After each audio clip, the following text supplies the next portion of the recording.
20 seconds.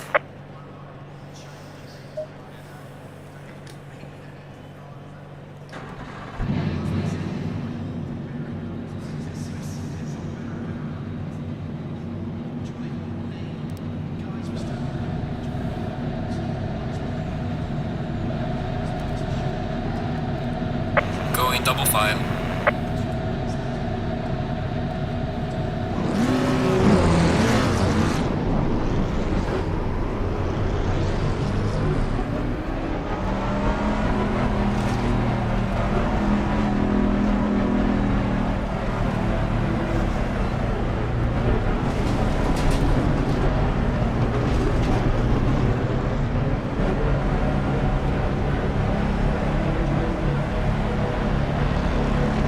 Green light, give it all you can.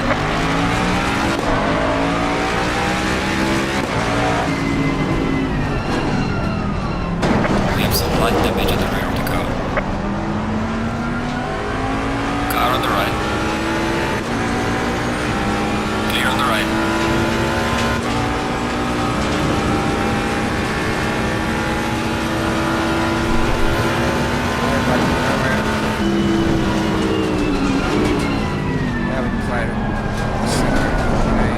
Car on the right. Light damage on the right. Clear on the right. Car on the right. Clear on the right.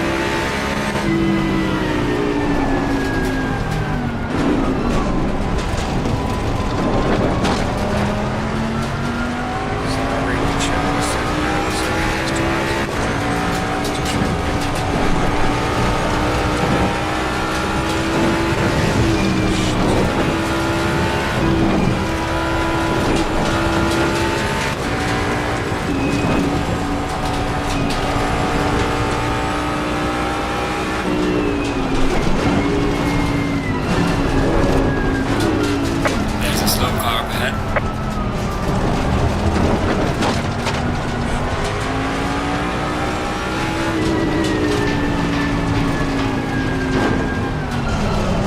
Car on the left. Yellow flag in sector 1. Clear on the left.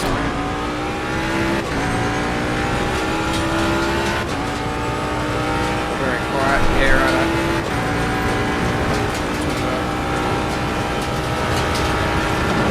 thanks, man. I'm happy to get it. Watch up here at the moment.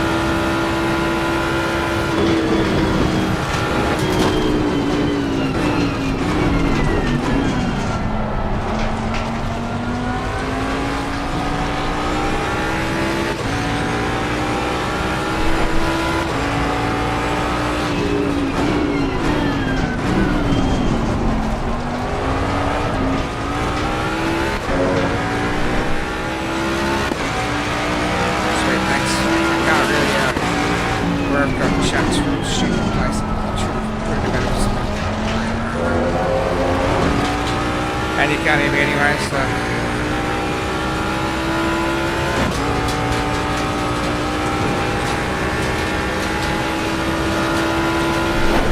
Car on the right. Clear on the right.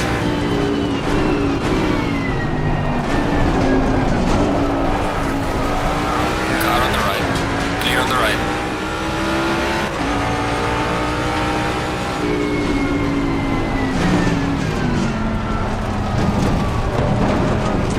Car on the right. Clear on the right. Got some light damage on the front of the car. Right, this carrying ages.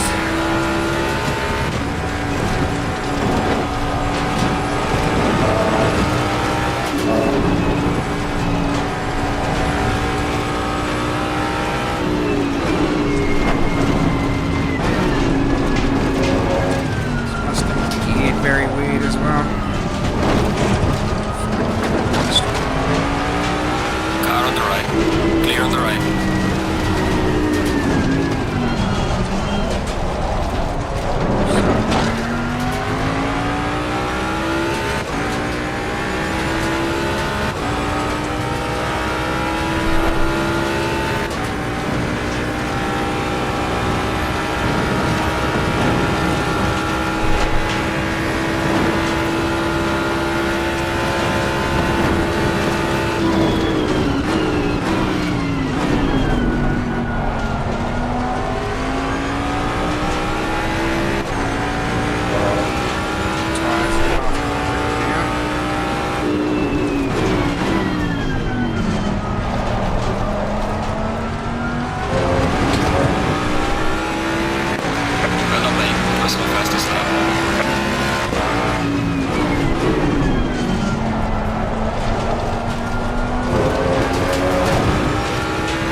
seconds ahead.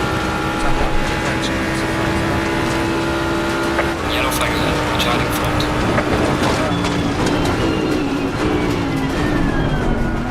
There's a slow car up ahead.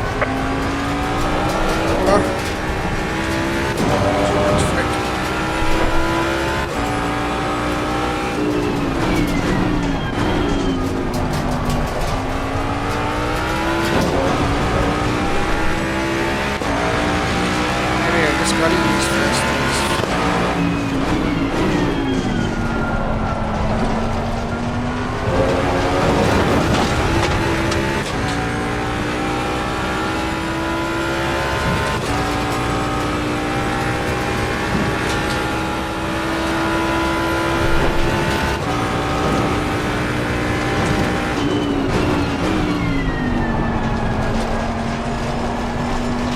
Yellow flag in sector 2.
Oh dear.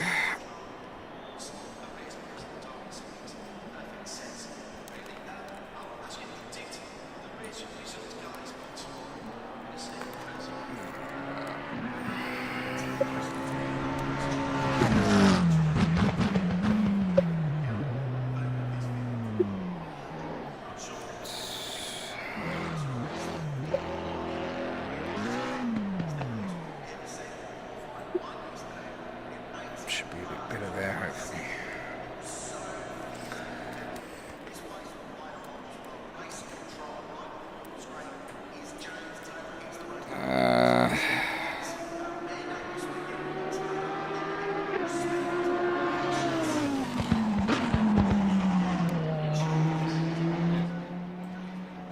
How's that a bit better, mate?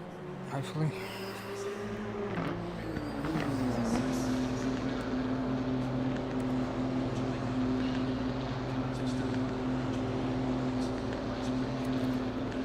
Oh, game's crashed, has it? Nice. Fucking hell, man. Still can't hear me?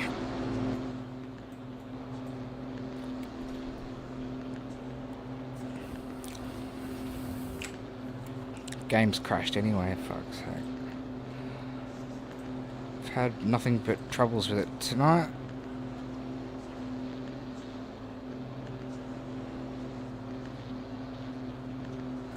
Yeah.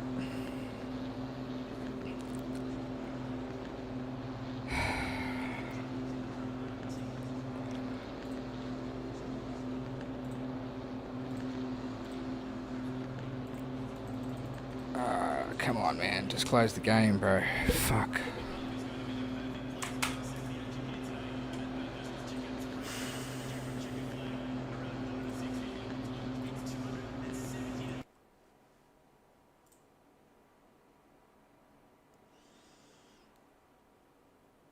Yeah, right, yeah. That wouldn't surprise me.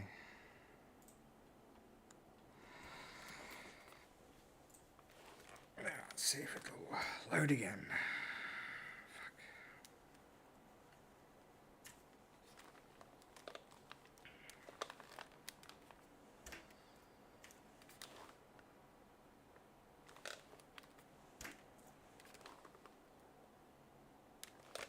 Oh, for fuck's sake, bro.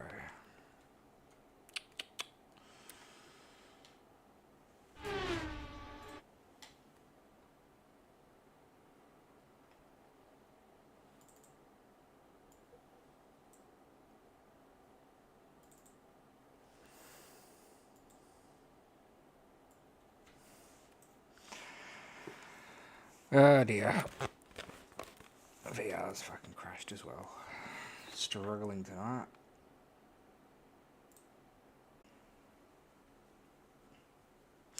How are you anyway, man? You good?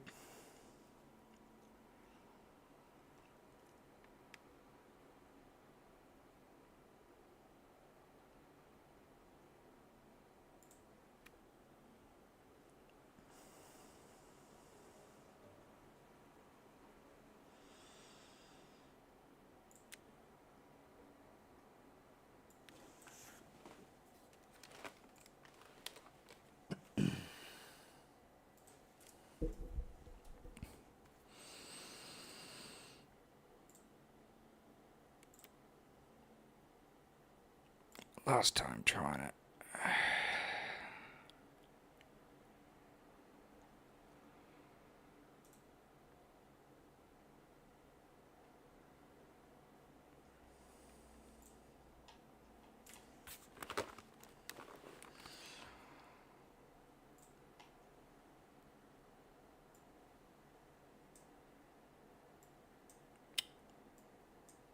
Why won't you come across? There we are.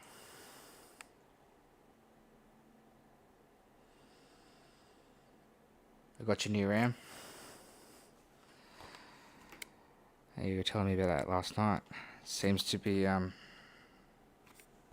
notice much of a difference. You got image. It's a good start.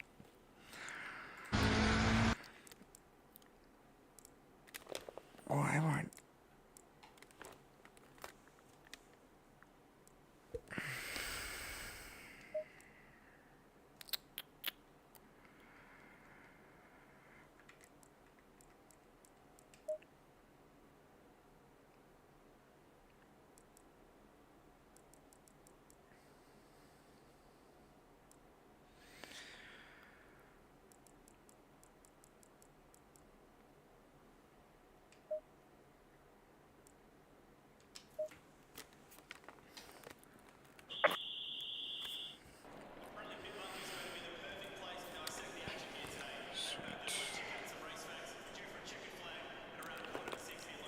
Ah, it's crashed again. Really?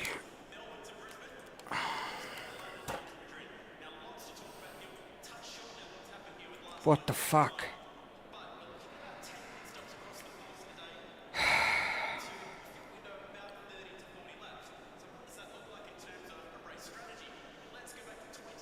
Yeah, nice, man.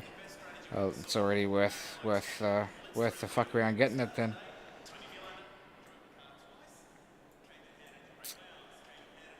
Fucking game, man. Jesus Christ.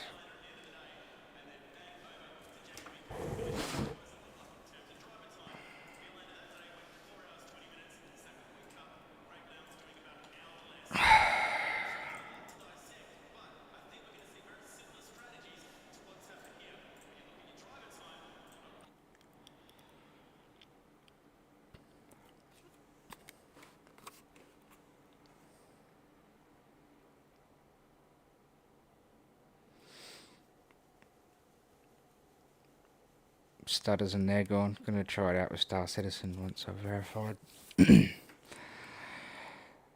new file paths.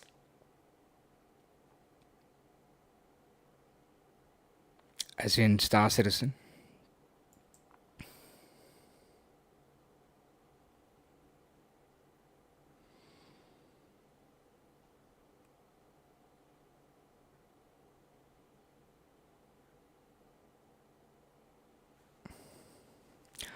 Yeah, Star Citizen's a different beast, bro. And yeah, the RAM will help for sure.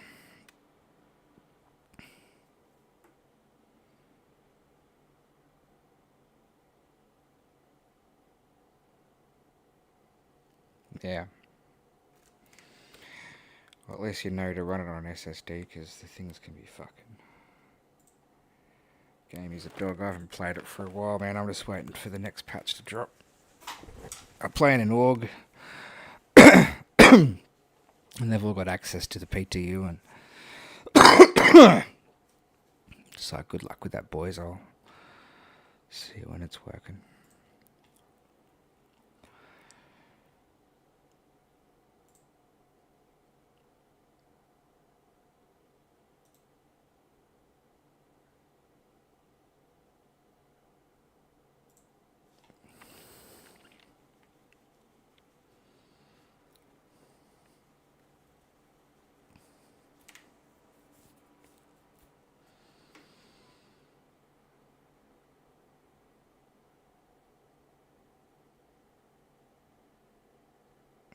Yeah, right.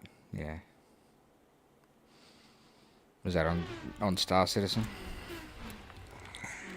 It's probably a good game to test your benchmarks. That's for sure. Alright, don't be a dog, just fucking work.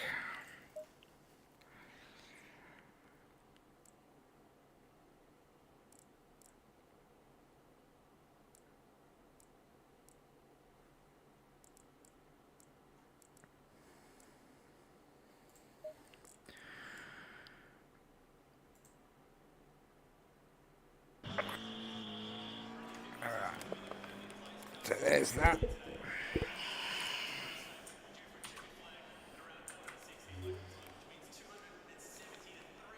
I just need to...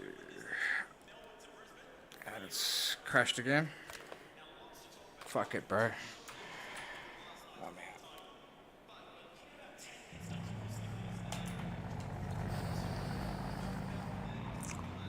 You're fucking kidding me.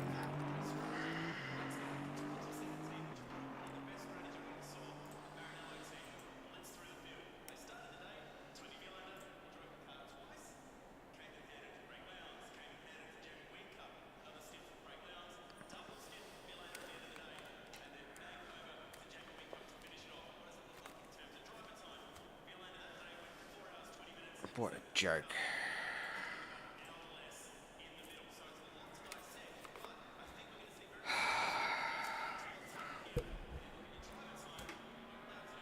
Yeah, trying to, man. I know it doesn't like it.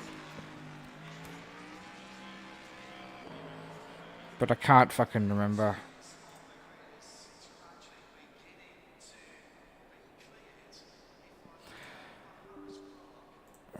Set it as an OpenXR runtime instead. Try that.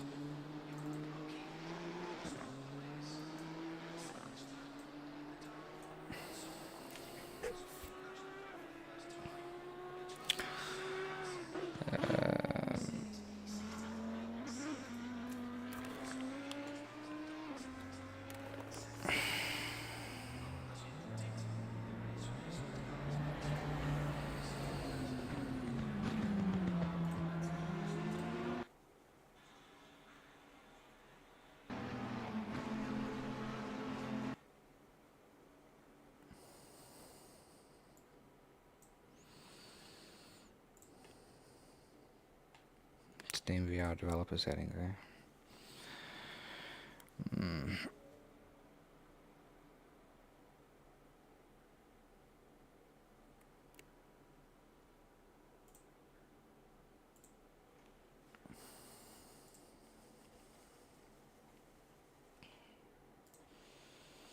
I knew it wanted it. I know it prefers OpenXR rather than Steam VR runtime.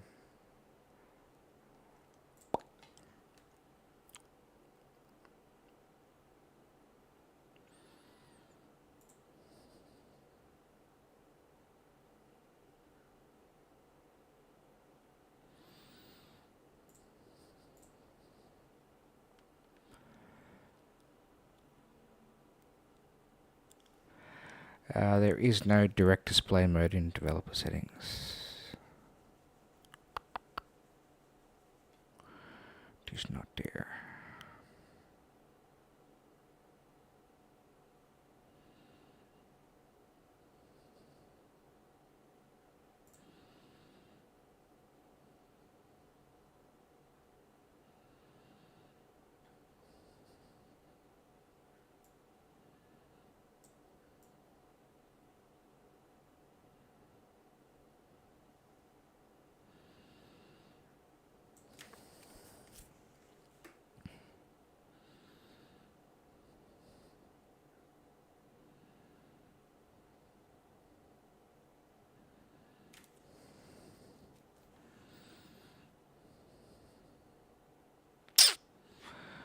Um,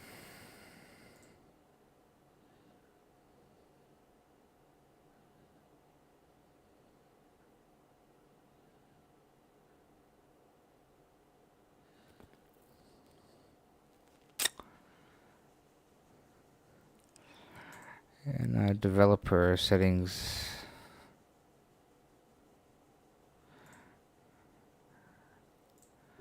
I'll turn OpenXR off. That might make a difference. All I've got is enable debugging options, allow saving of timing info, show GPU performance graph, auto save timing info on exit, enable global input from overlays. That's all I've got, bro, in developer settings.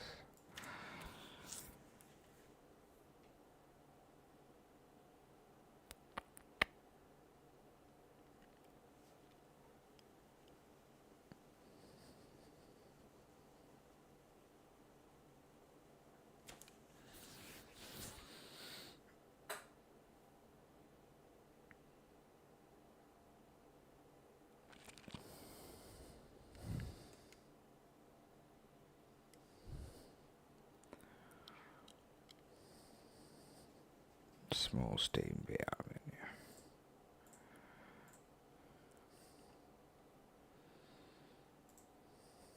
With the burger menu.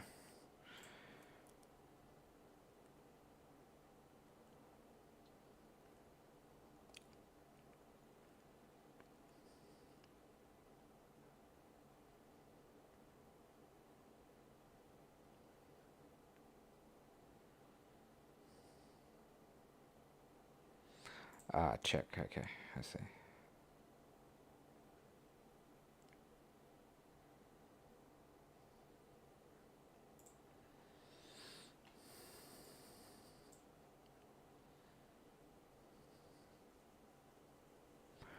Enable direct display mode.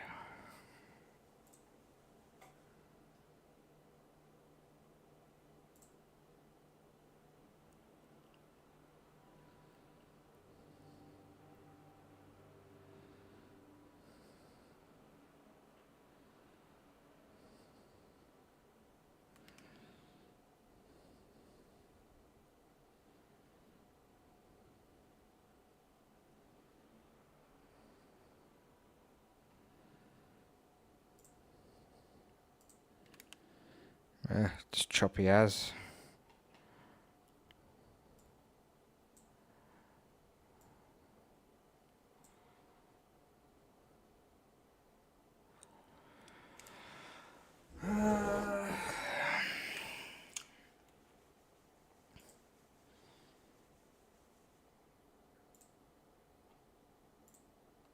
See, that's just make the frame rates like fucking 5.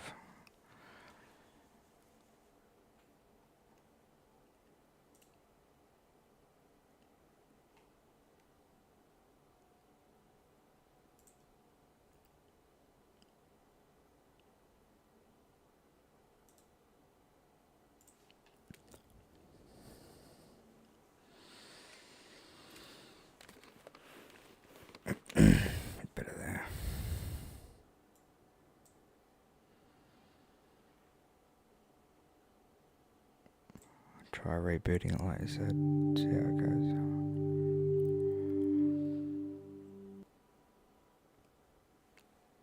Well, seems happy now. I think.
Before we even get that far, I've got to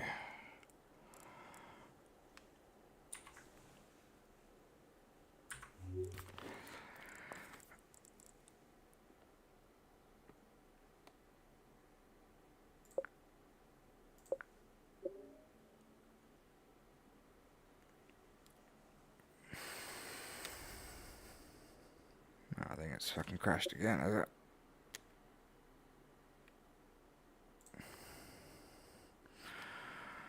Maybe.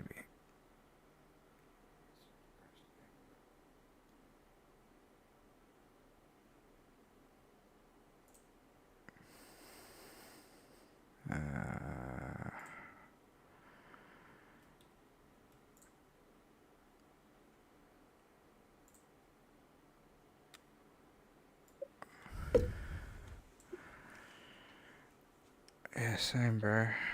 It's a shit part.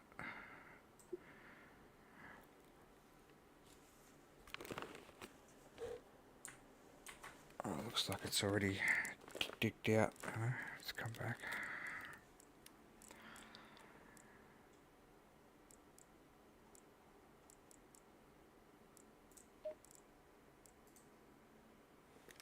Then I'll lose.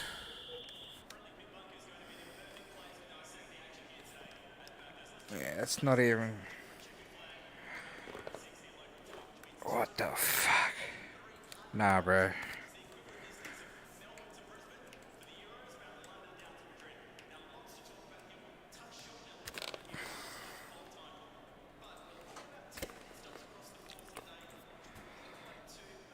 Doesn't seem to work, mate.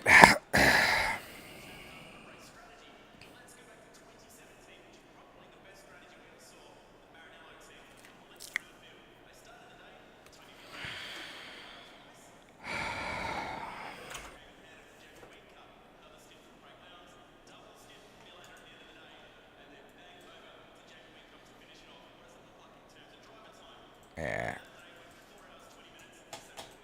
It's just fucking crashed it again.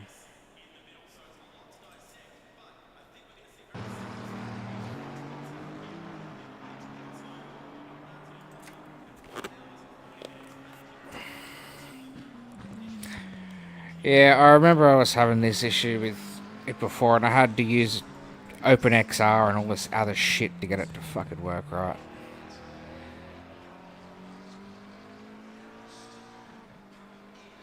Yeah, it's a pain, man. And that's it. I go to fire up the VR chat in the VR menu and it fucks everything out, man. It's just like it doesn't know what to do. VR's gone black. It's just cooked.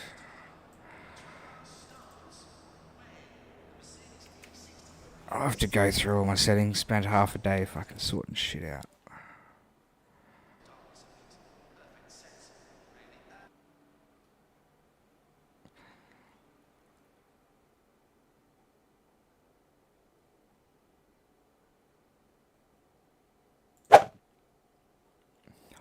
Fucking pain, bro.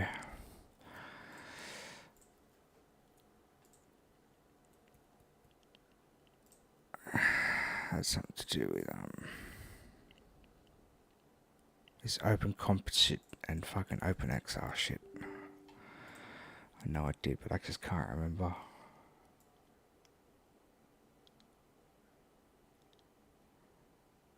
Yeah. That's it.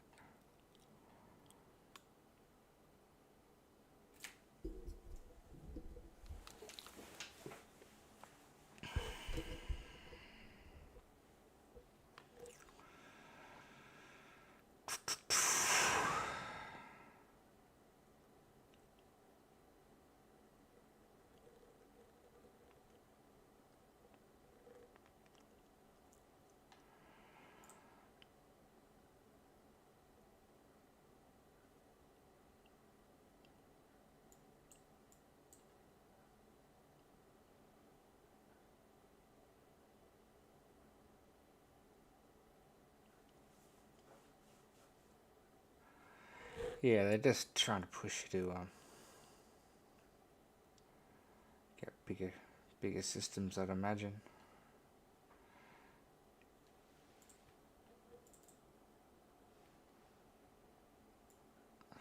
This fucking thing had something to do with that. So, start a Steam VR, switch to open composite.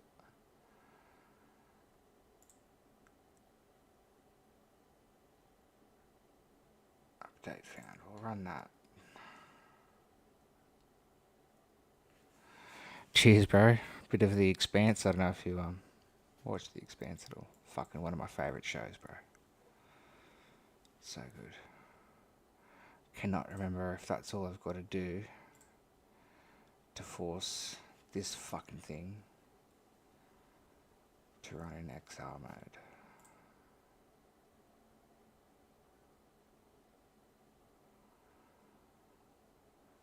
The Expanse. It's on Prime and that. Prime, I think.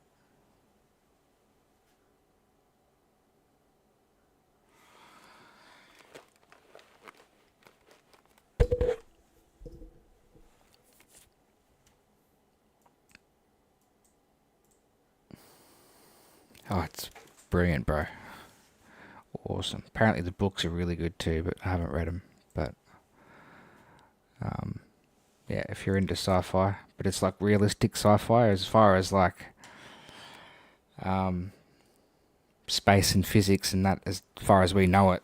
You watch this show, you know, you watch Star Trek and Star Wars and all that, and it's warp speed this and all this folding space shit. That this is just like they've got decent rocket technology and they're burning around the solar system and they've, you know, colonized the belt more or less, and you know, Mars is colonized and all that sort of stuff, but they've got these awesome engines that can just, like a nuclear reactor engine that can get you places fast, but you've got to spend just as much time slowing down as you do speeding up. Do you know what I mean? Like, unless you want to crush yourself. So there's no inertial dampeners and any of that shit. So it's really realistic the way they've done it. Like they've got to turn the ship around and do a slowdown burn in order to stop. It's pretty cool. Like it's realistic as fuck. And obviously Earth's at war with the fucking Mars and all these people that are born in space called belters, and it's fucking cool. And then obviously there's this alien sci-fi element that comes into it, so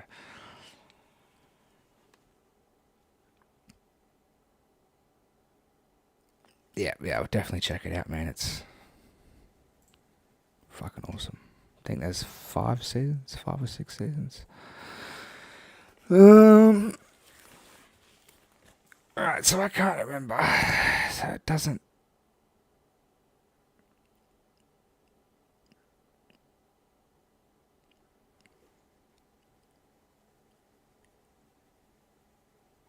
I can't remember if it just launches.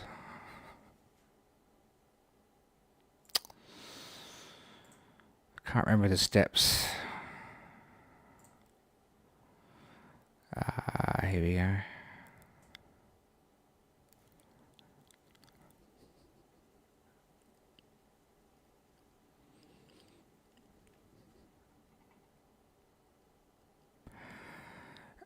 It should force it to run XR. I don't want Oculus. Yeah, bro. Yeah, spent a lot of time in Star Citizen, man. Love it. It's a great game. It's like my perfect game, you know. When it works. Yeah, it's not working, bro. Fuck it. I can't be bothered sorting it out.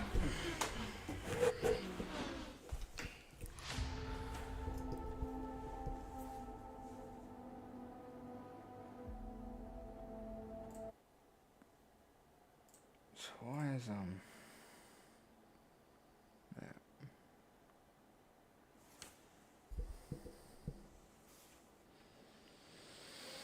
yeah, that's the problem a lot of people have, man. It's just a dog. I think I bought into it around 315, 314 or something like that. And played it for a bit and was like, oh, it's beautiful, it's so good, and was just trying to make some basic bank and do a couple of the basic missions, and I just couldn't complete them from one thing to another, and it was just like a fucking pain in the ass, bro. But then I was left it for a while. I came back and it was working good and got to know the game pretty well. But you really need to play in an org, bro. That's when it gets. That's when Star Citizen comes into its full fucking. Into its own. Why is that so big? I think I know what the problem is. It seems to be running a. Changing resolutions as I change screens.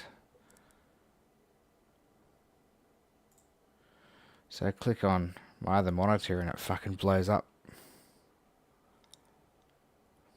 What the fuck?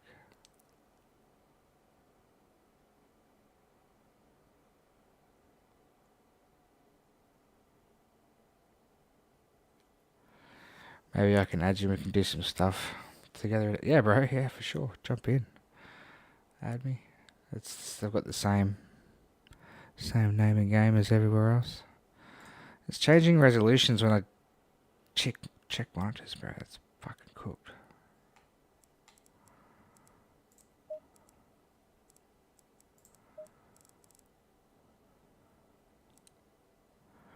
I feel like that's not my resolution. That's my resolution.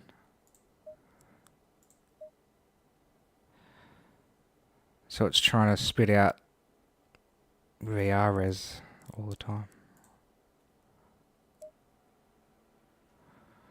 Confirm. Now will that fuck around when I change screen? No, that's better.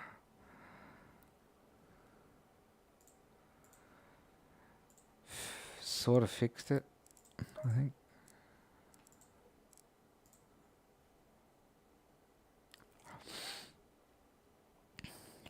Around 319, but that was when you couldn't even get out of New Babbage because all the servers are broken. Elevate, yeah. See, that's the shit that pisses me off. Or you get to the elevator and you get to your ship and you're flying out and you crash into some invisible fucking thing on the hangar floor on the way out and desync ship somewhere and oh, bro. And when that shit happens when you've just finished a mission or you've got a ship full of loot. It's like I grinded away and had a couple of good sessions in the couple of patches ago when ERTs were paying really good loot. And in one night I made 32 mil. And that was my best night ever. Like, it was insane. And just all these drugs and weevil eggs that I was finding in ships after taking them down on bounties. And got myself a reclaimer. And that was it. That was just a money printing machine, bro. When they would first release that thing, salvage was just paying ridiculous money. It was easy getting bloody 10 to 20 mil a night after that.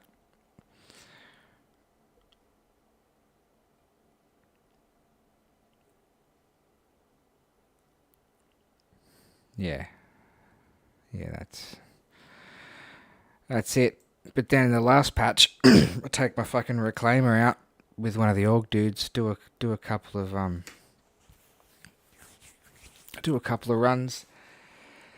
Ended up sort of stuck out at I can't remember what station it was, but I needed to refuel to get back, or it wasn't happening. And you need to refuel. It's hard. You can only refuel it in certain places. You know what I mean? Like, it's a big ship. But you can sort of, if you're good enough, you can sort of land it on one of the pads and refuel it that way. But as we were landing, once again, desynced ship or something on the fucking pad, blew it up, and then I got the shits and logged out without claiming the ship, and I lost the ship, bro. It's gone. Like, that shit shouldn't happen, man. It drives me nuts. So I was just like, fuck it, have not played it since, man.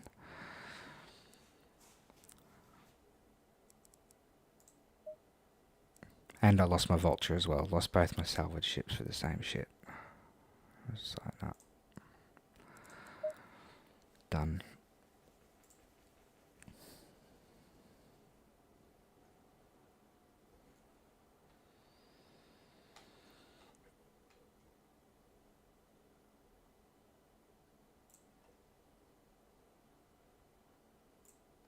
Put that back.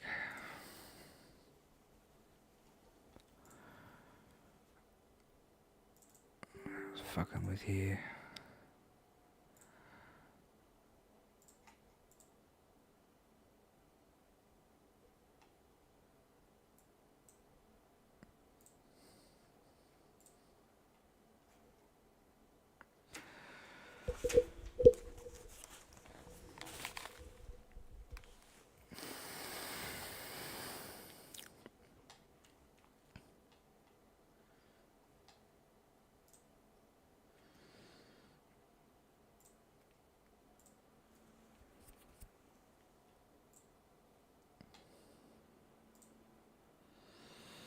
Hmm.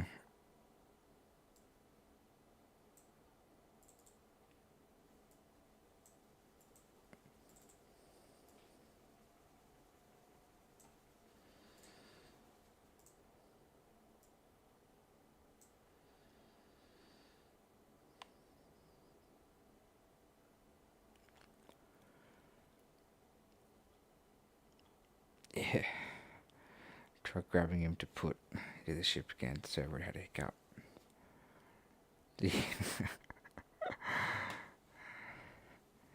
That's it. Like, it's great fun. You're like, yeah, how funny.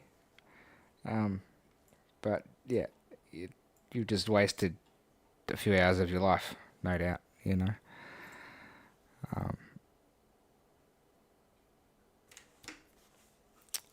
Uh,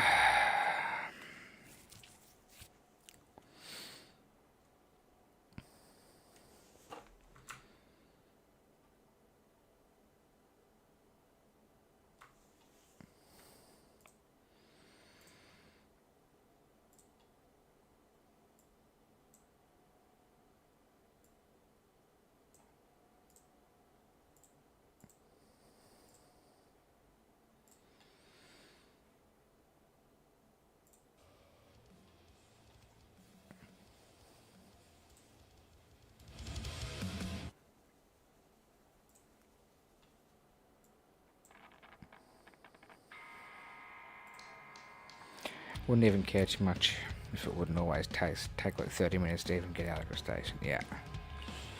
No, it is not. 100% agree there. It's yeah. 100%. Try and find I think I moved them all. I did move, didn't I?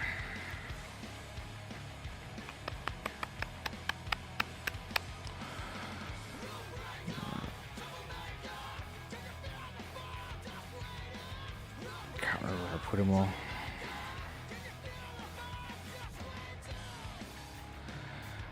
But, yeah, big fan of taking photos in Star Citizen and fucking editing them and shit.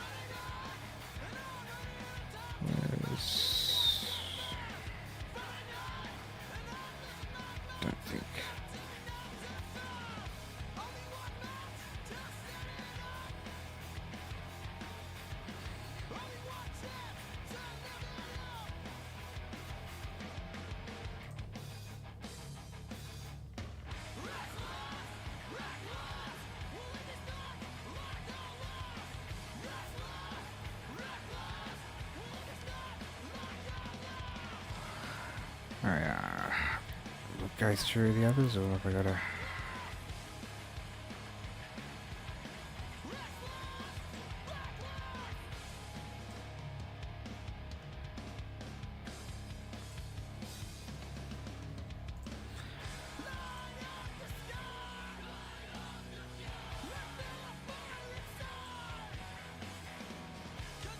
Fucking hell, man. System's been shit come today.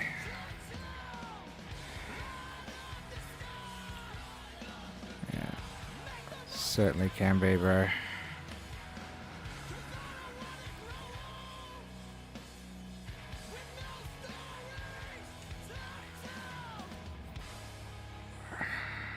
Got shit everywhere on this system. I gotta sort it out.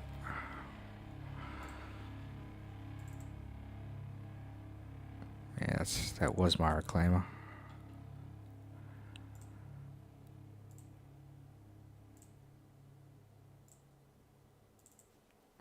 Dude, this guy just takes amazing screenshots. This game, it's fucking awesome.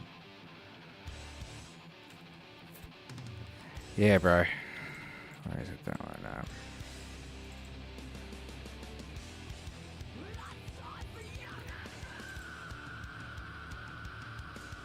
I've got heaps of good ones.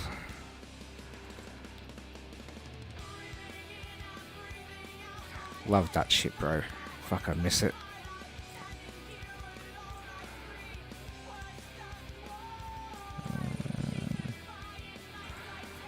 It's the boys Carrick.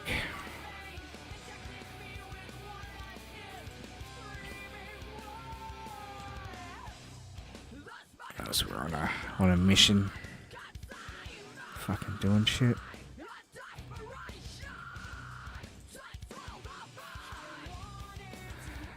That's a cool ship, man. Like it's like just a drop ship. It's pretty mad when you've got a crew. I think that was the same one as that ship. That's the same one there.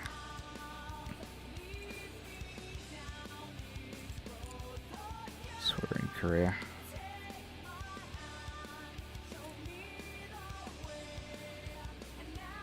Yeah, man. It used to be my thing, like, in Forza. Fuck. The amount of time I spent taking shots in Forza. You could take some amazing photos in that game.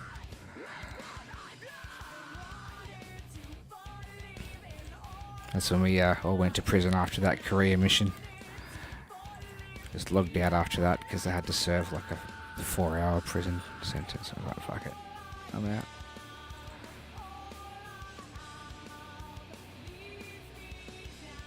The ones with 2 should be edited.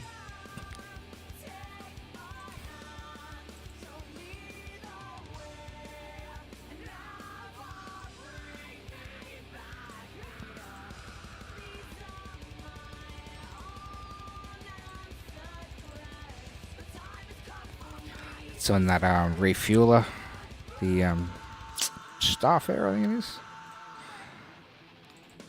That fucking thing. Absolute boat. Oh, it's a beautiful game for screenshots, man. Love it. Love it. I think it's the Starfarer.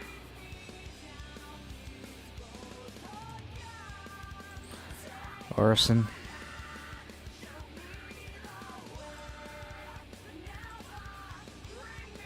I think that's the top of the Mike Connie. That's my pledge ship. That's the I run Gatlings on it. Love the fucking thing. That's the big girl there. What ship did you pledge? You got like a Titan or something?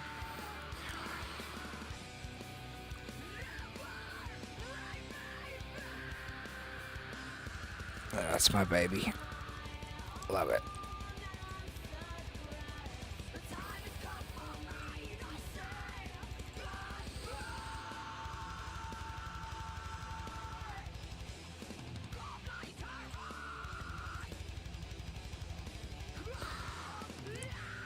I think that's the Hull C. I think we're waiting for a load. Yeah. Big cargo ship. Yeah, that's the one there. Hull D, Hull C, something like that. But that it didn't spawn there. It's got these spindles that everything didn't render those in. I think that's the photo on my D cord. There's heaps missing, man. I've taken heaps more than this.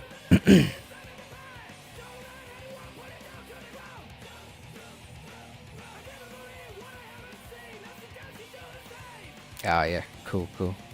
I think I went Titan. I started with a Titan. Then I went to a Freelancer. And I think I melted the Freelancer for a C1. Had the C1 for a little while. Cool ship. Tractor beams on it's cool, and I like flying it. It's pretty awesome. And then I upgraded to the Connie from there.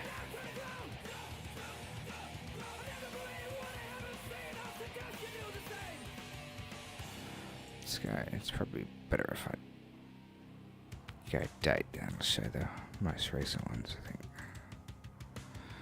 Yeah, these are the more better ones. Love that shot.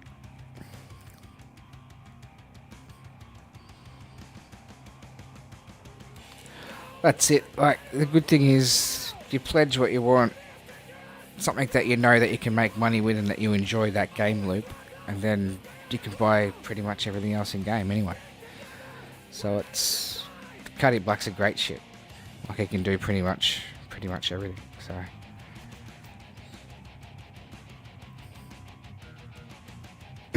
Oh, okay, he had that bug, yeah. But, yeah, it's a great ship. I can love it. It's one of my favourite shots, that. I can love it. This is a beast of a ship, too. The old Carrack, man. What's the biggest ship you've been in?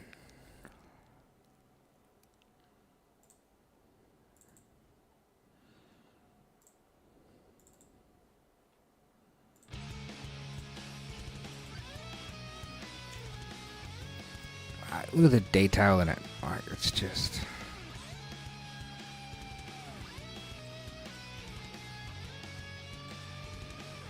Toy. 890 jump, yeah. The wank factor ship.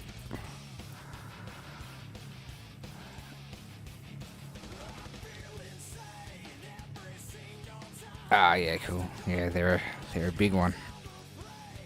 Get lost in that fucker pretty easy. When the next patch drops, man, the org guys that I run with, they've been running this org for like over 10 years, I think. Pretty much since the game launched. And they're ranked one of the top 10 most active orgs in the world on their website. And dude, the owners just got so much invested in the game, bro. So much. And like, you can work it like to your advantage. Like, you can buy little upgrades and apply those to certain things and do buybacks, and I don't know how it all fucking works, man. It's a whole basic what would you call it, not ecosystem, what would you call it, a full economy for the game, you know what I mean? So he's maybe invested like probably 10 grand of his own money into the game, but with the assets that he's collected over the last 14 years, he's probably got worth 50 grand's worth of ships and gear and stuff like that just accumulated over the years, you know. So the big Idris ships and the big capital ships, he's already got like 2 or 3 there waiting for them to fucking get released, and we'll just hit the ground running, bro. Like, it's a pretty big org. Good bunch of dudes to play with.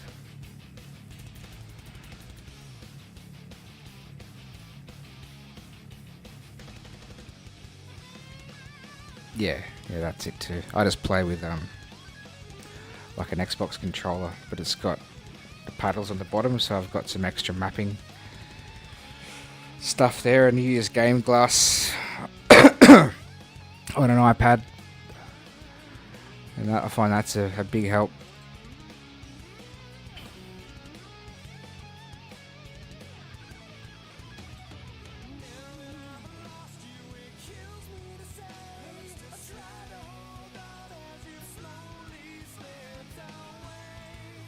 Turret life.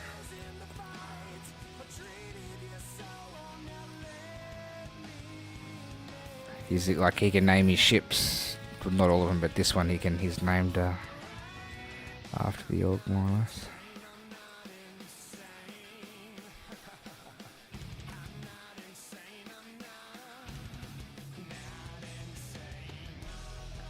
Yeah, that's it. I've never played War Thunder, man. Heard good things, but yeah, same. Exactly the same thing. You do get outplayed. Just like trying to verse a PC player on mouse and keyboard with a controller. In an FPS game, you're never going to be able to compete.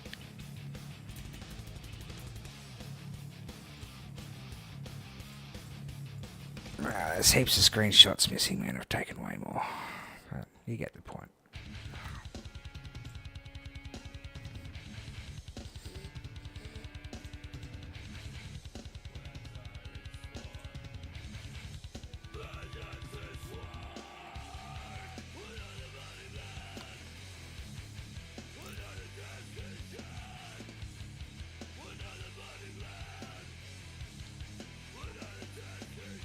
Yeah. No, that's it. I've been considering getting a hot ass or something like that too, bro, but I'm just sick of spending money, to be quite honest.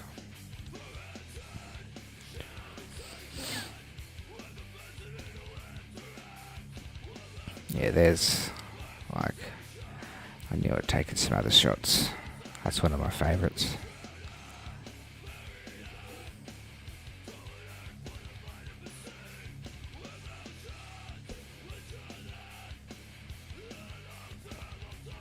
Ugh.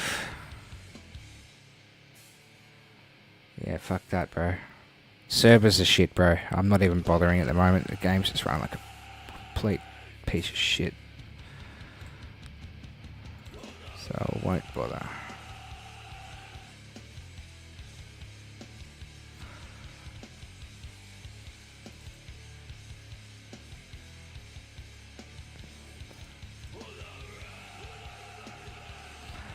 With a little edit, it came up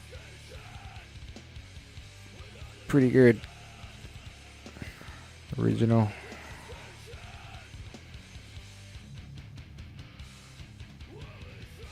I'm sorry, bro. I think that was aboard the C2's cousin. I think it was the M2 or the A2. It's basically like a fucking bomber. It's fucking cool watching these things just drop out and big bada boom.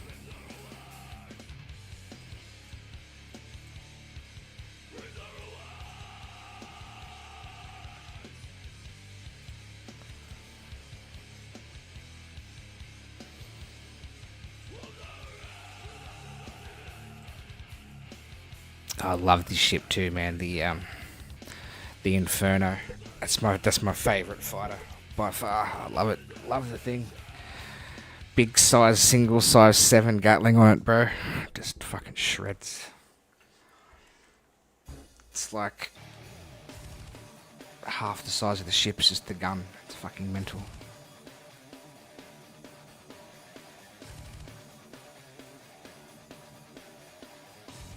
Yeah. Have you played since Master Modes have been introduced? That's a fucking learning curve, bro. You think you're a half decent pilot, and yeah, they changed the ball game pretty quick.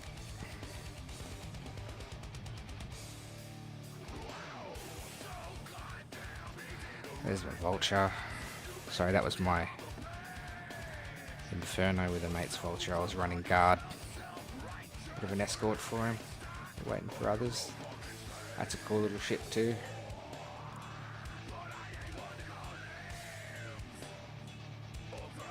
It's different, man. It's just getting used. It's just very different, man. Like, I invest a lot of time getting half decent with the other flight model. And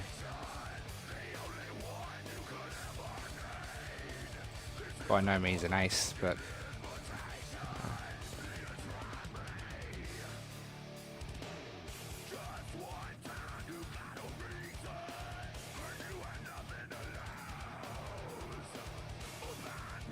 was running guard there, running escort on salvage ops. So it's what's great about playing with an org, man. Like, you can just so many different things to do.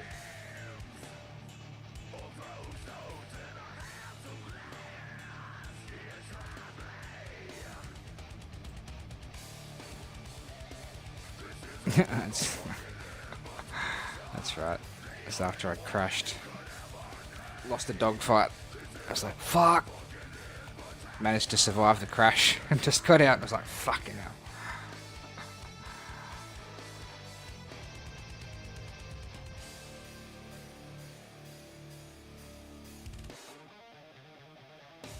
Yeah, it's more having your speed limited in skirmish mode and having to be in certain modes within modes in order to activate your fucking quantum drive and stuff like that. Like, it can just take a bit of getting used to if you're trying to get out of a dogfight. I actually love that shot. It's pretty good. Wish I still had that fucking armor.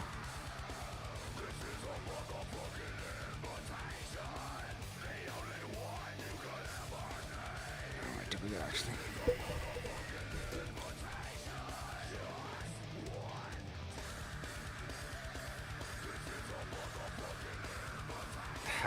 Yeah. They've been pretty solid. I think they've had a bit of a rework. There we go. That's where I fucking lost my reclaimer, bro. That's the one. I was spewing.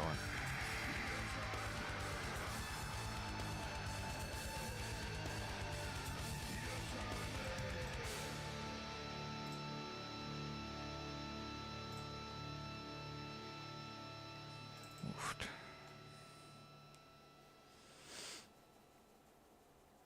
Forgot about that one.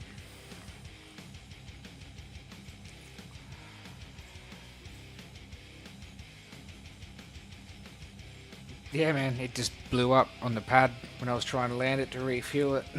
It's just that's how they break.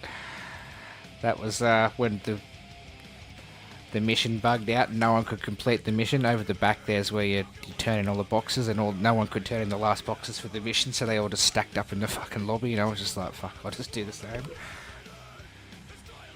It's gone, man. Like, because it exploded and I got the shits and logged out of the game without going back into a station, back to a terminal and claiming the ship before I logged out.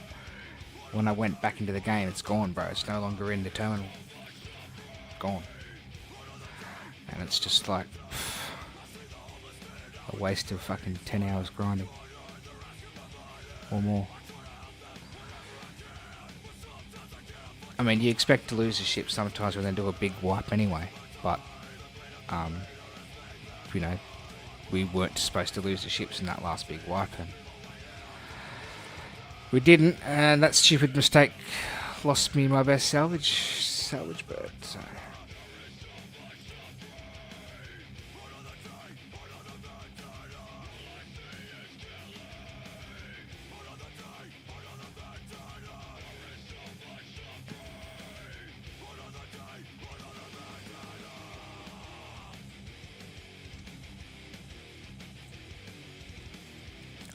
What happens in space stays in space.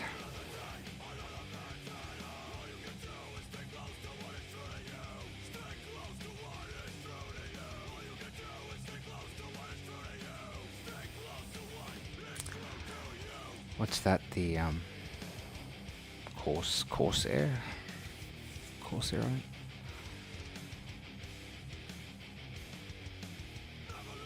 Yeah, well, that's half the game, man. Getting into a loop, that's good. Mining's been like sort of buggy and shit for a while, and almost prefer the original there.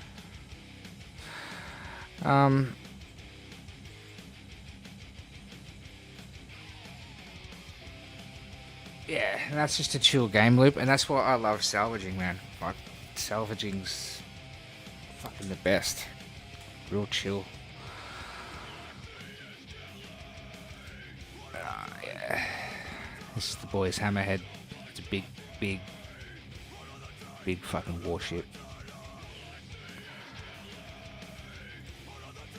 It's a bit of a beast, the old Hammerhead. It's got one turret on the bottom there. 3, 4, 5, 6, 7. I think there's an 8th on the bottom.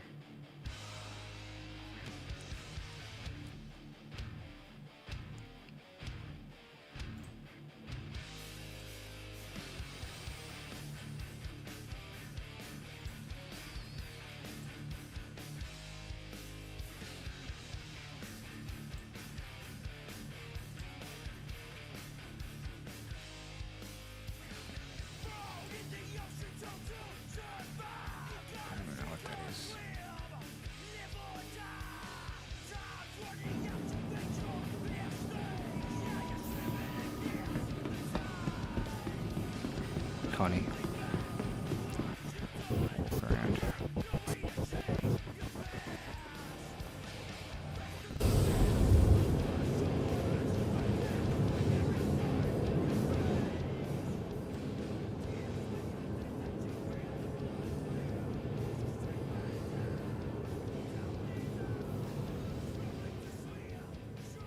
Ah, it's just beautiful, isn't it?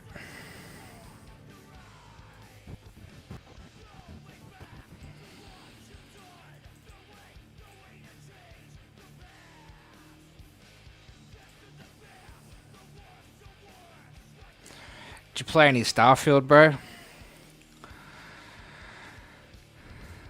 Thrash the fuck out of that too.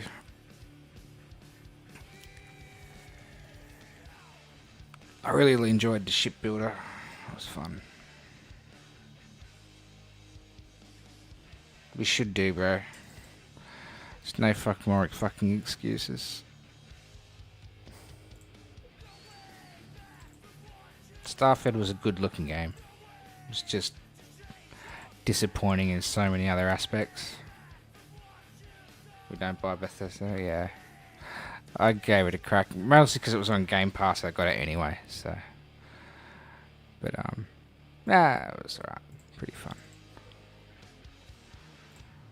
Had its moments.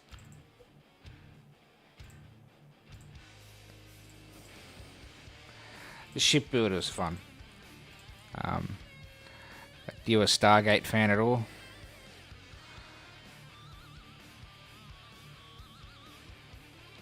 Do you like Stargate at all?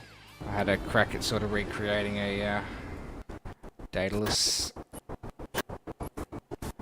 My version of it anyway.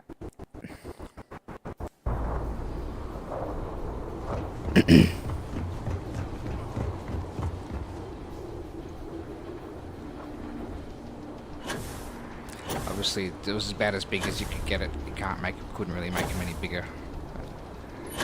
I was pretty happy with how it came out anyway. Looked alright. Hey, be careful not to point that thing at me.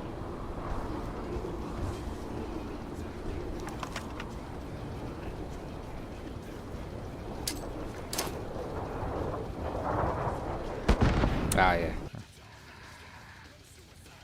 Well, that's, yeah, basic ship design. That We're off. end up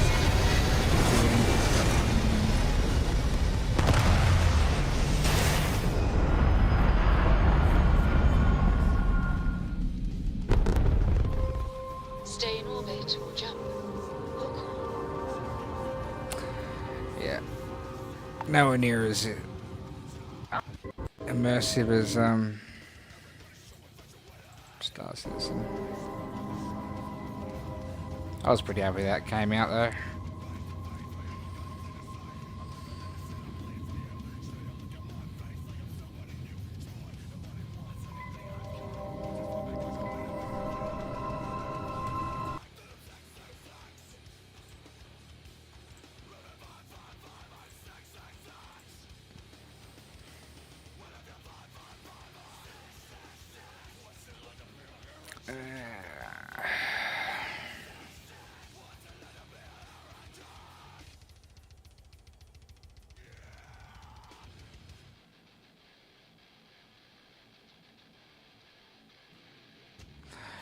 Yeah, Elite Dangerous. I've played a bit of that.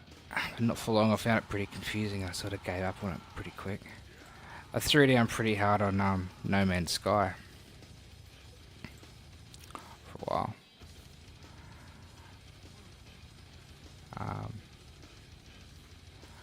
But yeah, Star Citizen's where it's at.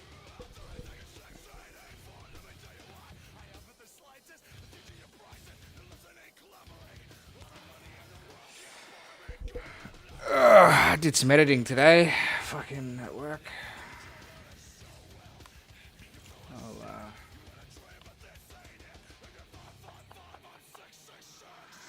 Do you follow Speedway at all, man?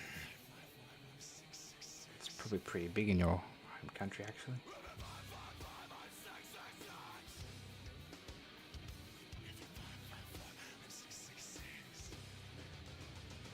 Yeah. That was sort of a bit of a letdown with it. Yeah, I agree.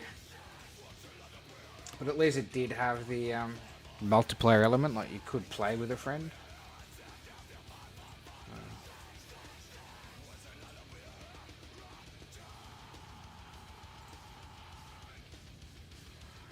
Nick. I want that one.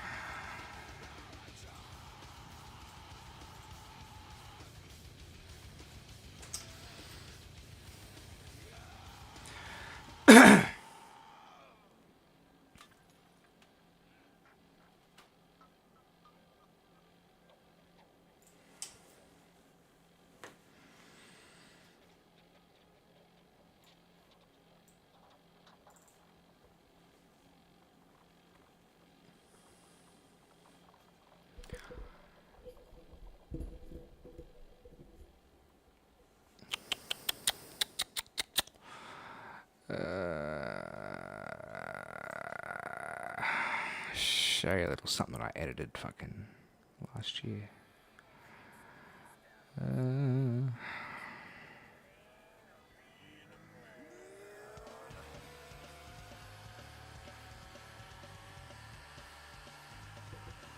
Probably would be, man.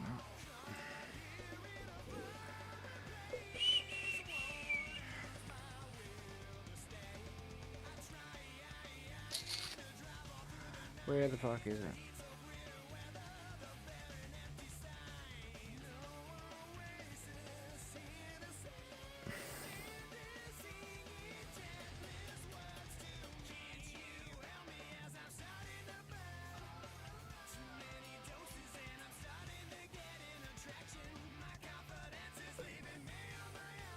Could be in there, I suppose.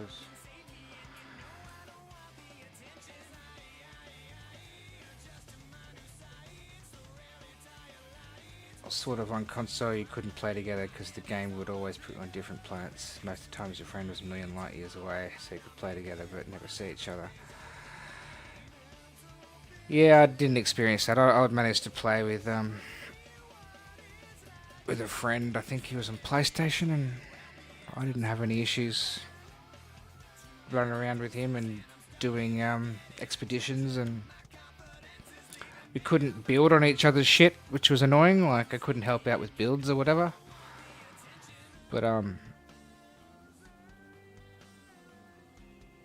least you could get in there and check each other's shit out. It's just the final one.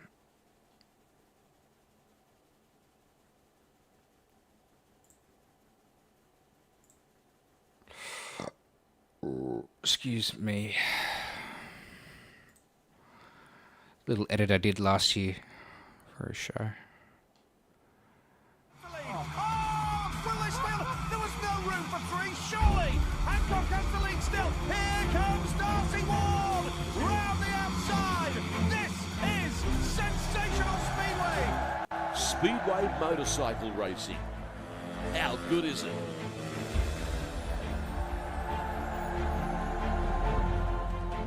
It's been 100 years since the sport as we know it today all began.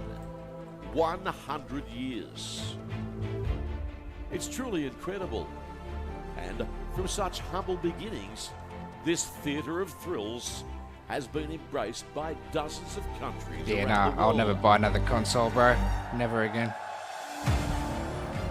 Times are over. Throughout the decades, this incredible sport has captivated, enthralled, entertained a global audience. The Dusty Heroes, the Gladiators, the Sultans of Slide. It doesn't get any better than speedway motorcycle racing. Oh, it's a massive sport in Germany, man. Established champions, Huge sport in Europe. emerging stars, the grit and the courage. We know only too well this sport has it all. The bravery, the speed, the jubilation, and the heartbreak. It's time to celebrate and reflect on the courageous men and women that have made Speedway the greatest show on earth. It's time to marvel at the skill and daring of many of World Speedway's greatest riders. Tonight we assemble in Brisbane. I'm for just a showing you the edit I once-in-a-lifetime did, bro. That's all I'm doing. That's all. The Australian Speedway Centenary. That's a great sport. Really Thanks is. to Cooper's Brewery, Icon Suspension, and Serco. Welcome to North Brisbane Speedway for what promises to be an everlasting memory.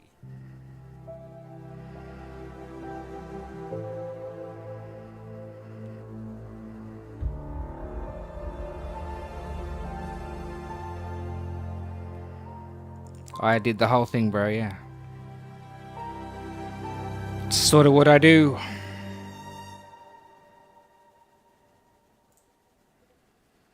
Sort of what I do. This is all part of the same show, bro. All these clips was all part, because I did the live stream coverage, so I directed the live stream and made all the fucking content for it.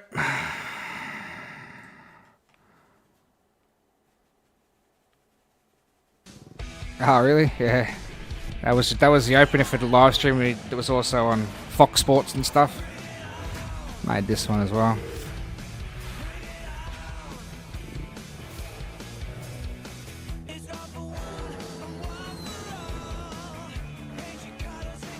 Yeah, bro. Yeah.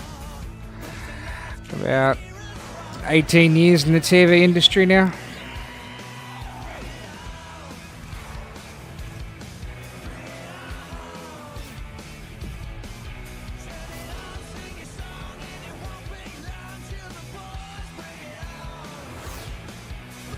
No, it's my gig, bro. It's what I do.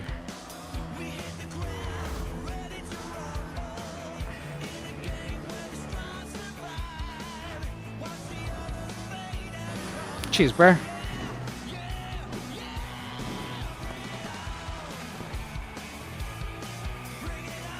Bit of After Effects there with the fireworks. Yoo-hoo.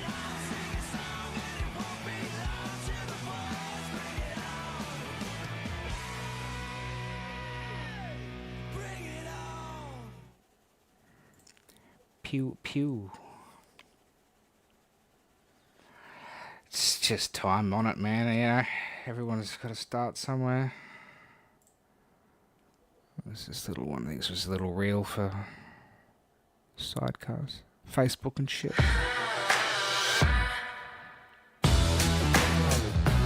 Fuck, that's loud.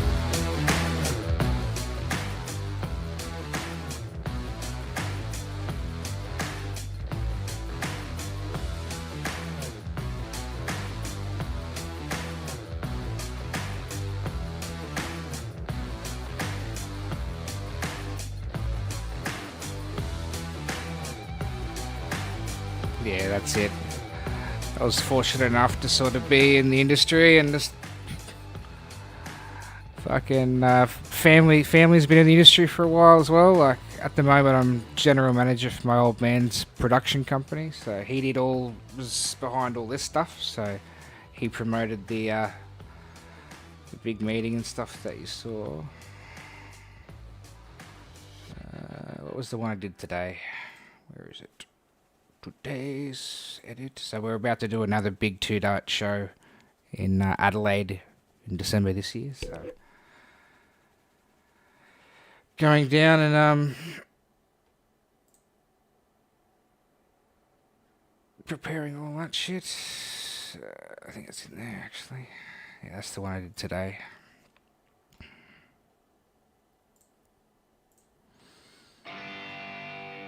Let's go.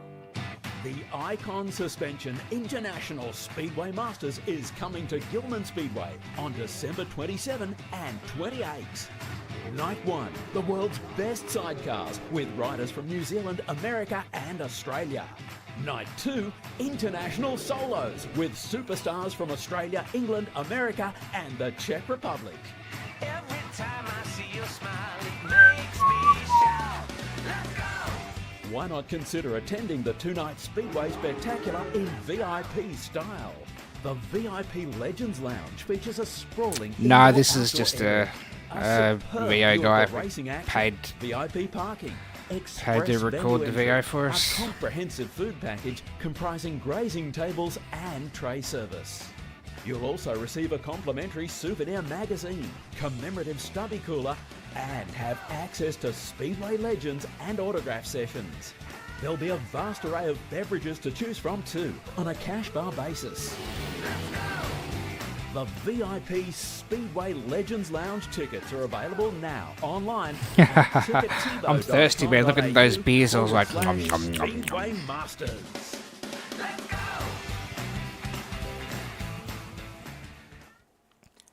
Me. Let's see if I've got any other stuff on here.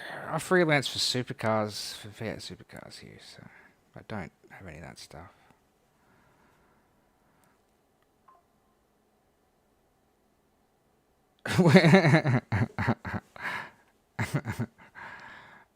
No, it's not gay at all. No, not gay at all.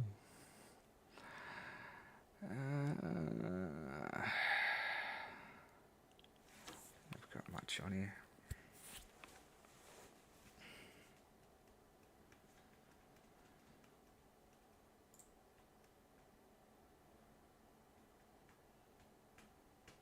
Yeah, I could go one of those skewers, eh?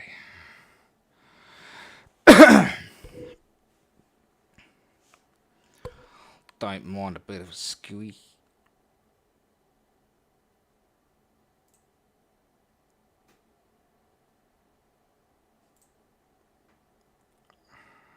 Fuck shows.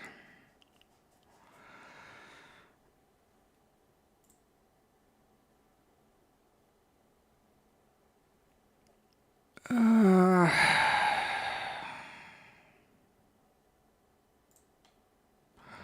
I think this was the one that was aired on Fox Sports last year. Oh, there was no room for three, surely. Hancock has the lead still. Here comes I hated the graphics package, but round the outside. we had to use a dirty feed for editing, and it was I wasn't happy with it. But I had to use what I had. How good is it?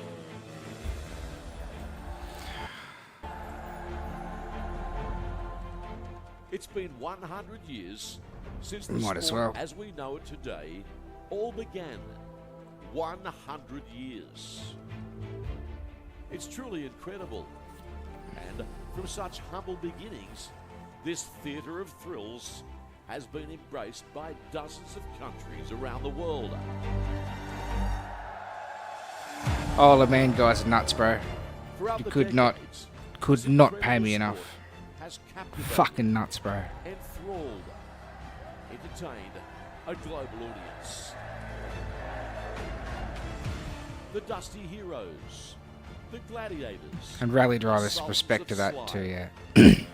Crazy reaction times, and I'm surprised they can actually sit in the car on account of the size of their massive balls. the established It's champions, just the nuts. emerging stars, the grit and the courage. We know only too well this sport has it all. The bravery, the speed, the jubilation, and the Oh, it's heartbreak. crazy, bro. It's time to celebrate and Absolutely reflect crazy. on the courageous men and women that have made Speedway the greatest show on earth. It's time to marvel at the skill and daring Absolutely of many of World crazy. Speedway's greatest riders. Tonight we assemble in Brisbane for a once-in-a-lifetime event, the Australian Speedway Centenary, with thanks to Cooper's Brewery. How close did it get to some of those walls too, eh? You're just like, you gotta be fucking kidding. Brisbane Speedway for what promises You'd have to be on crack. an everlasting memory.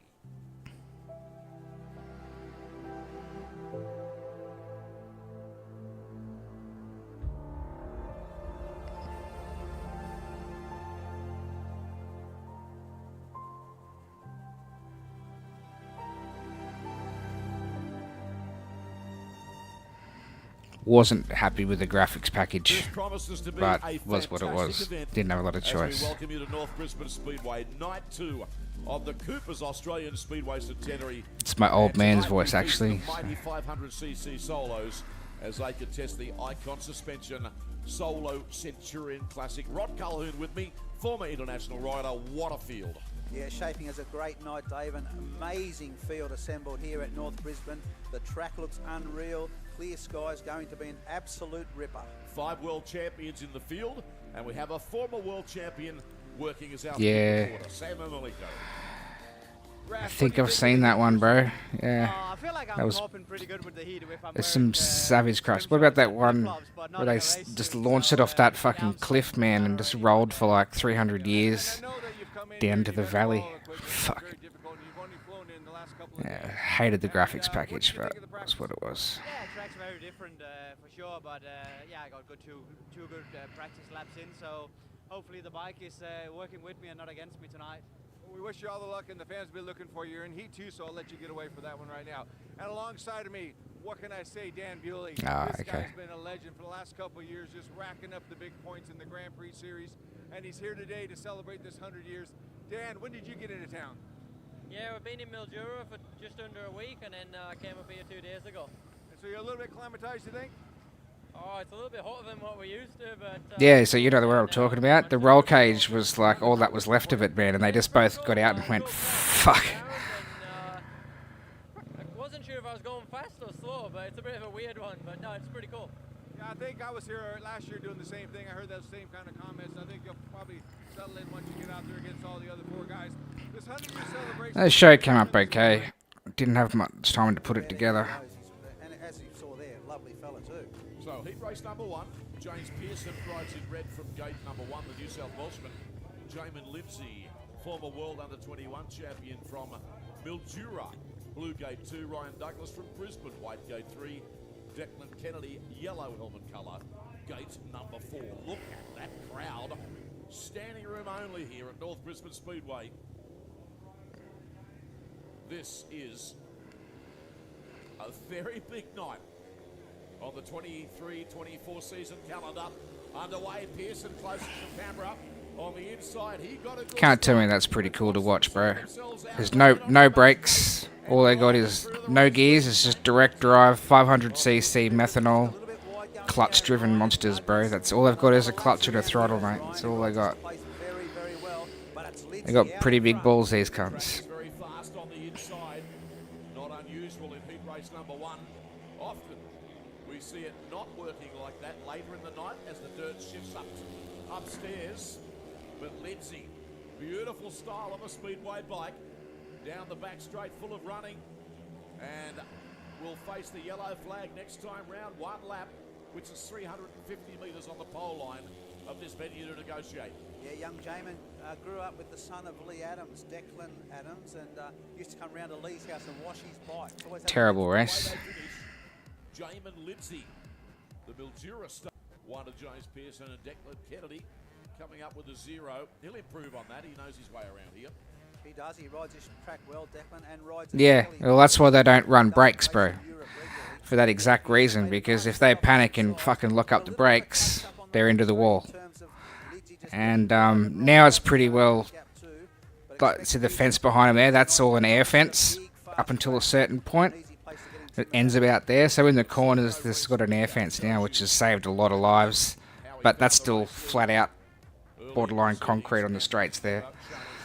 But yeah, they've got no brakes, man, because if they hit the brakes, it's just straight up high siding into the fucking fence head first, you know what I mean? So the only way if they have to stop it in an emergency is lay it down, bro. It's the only way they can stop them. It's more dangerous to have brakes. Sidecars are the same, and they're like these things, but running 1000cc engines and 2 of them on the bike. Fucking mental. So Jensen and Wolfenden. Yeah, and plenty of locals excited about Tate Zitsky too. He's just signed a contract to ride in Europe. A really likeable young guy. Absolutely loves Speedway. Underway, the Dane got a good start over on the inside. Oh, see how close that was to just taking each other out? Like, they just don't give a shit. They just commit. Oh, bad at it there. My bad. As soon as I say that, manages to steal a break on the opposition. I tell you what, Keenan Roo not far behind Ty either. This is a tight one. Oh, Ty tries to get the drive up the inside, but Jensen looking very sharp. Ty Wolfenden rod recovery from a very serious hand injury, which caused him a great deal of trouble at the back end of the European season. But he looks like he's in good order here, chasing our current race leader, Denmark's Rasmus Jensen. Yeah, Jensen putting these borrowed bikes through their paces, absolutely flying. Of course, Jensen, a former Danish champion. You do not win the Danish championship. Formula One, yeah, I don't even really follow it, bro. For decade upon decade. It doesn't really interest me. Oh, I don't think I've worked on anything else exciting lately. TV stuff sort of dried up.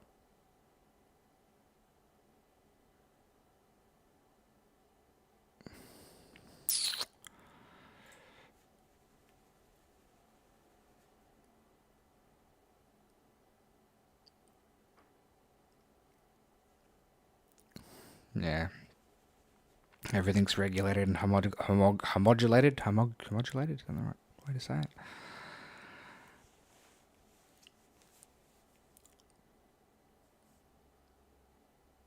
Yeah, that's it. Gone are the days anyone tries to engineer an advantage. You know. Everyone's got to be on the same stuff.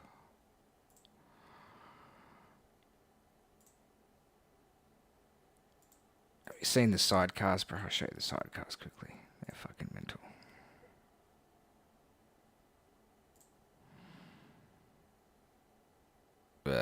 Don't even mention that word in here.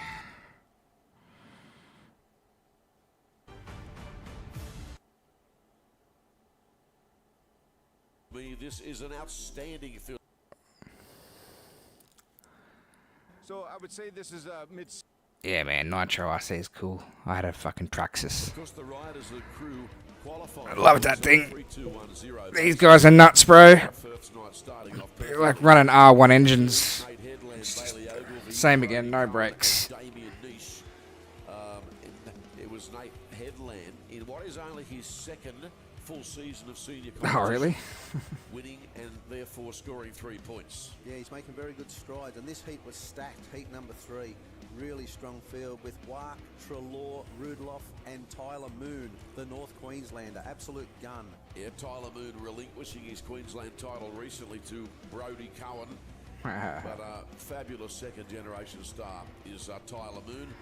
And in this instance, Treloar and Blake Cox, there they are out in front. They proved too good for their rivals.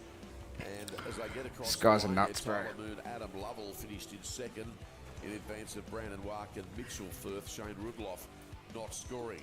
And so we advance to heat number 4. Grant Bond and his passenger, Victor Gavinlock, coming into the event late to replace Dave Bottrell and Darcy Ristrom. That's Grant on the yellow bike, struggling in a bit at the moment in this one.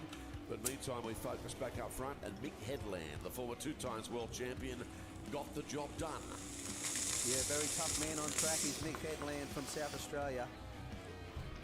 Down the pits with Sam. And very hot conditions, and you Queenslander would be really happy. I'm going to actually stop and walk into the pits of Stuart and Jason Kept you Martin occupied. won their first race. How did it I'll go take for you? that. Did it feel good? And also, you actually went out there and won a 3-time world champion in that race. Yeah, that feels pretty good. That was the game plan, but it's always better when we pull it off. No, the track was pretty good. It was wet to start off with, but as the race went on, it really sort of hooked up a bit, and we felt really comfortable towards the end. So that is the way to start tonight for sure. So more heat highlights coming your way now before we see comprehensive coverage of the racing. Excellent crowd in. This is the Serco Sidecar Centurions Trophy, night 1 of the Coopers. Mate, I'm just happy to. Oh, I'm happy to help, mate. You know. Oppressive weather conditions. In Heat 5, we saw Trent Headland, Nate Headland, and Shane Rudloff come to the tape, swearing. Can't have you being lazy. White and yellow, respectively. Yeah, absolutely. These 1000cc machines are extremely powerful, as you can imagine. Actually allowed to be bored out to 1044cc is the maximum, and most of these riders are pushing that limit.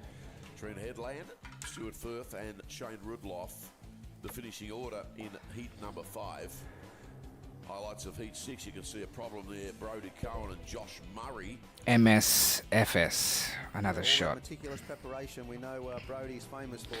Hasn't paid What's off. MSFS? Oh, Flight Sim. Took me a sec. Yeah, bro, I played it for about 3 hours. Bit of fun, and then I haven't played it since. Red helmet colour really got this track worked out. I enjoyed making these things. I enjoyed making these historical pieces for the big screen on the night and the stream. These are a bit of fun, bit of research.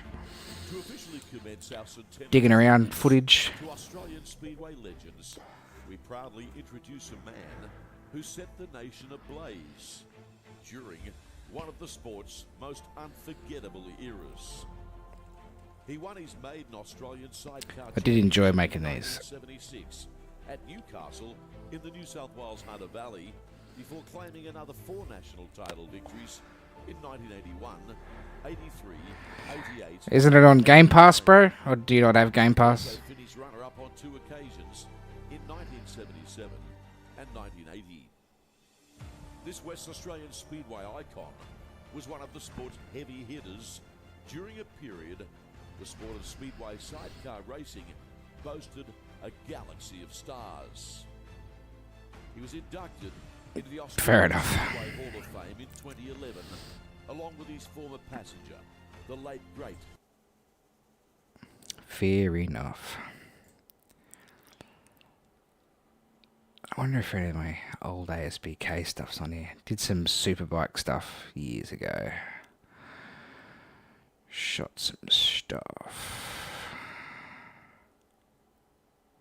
Years and years ago.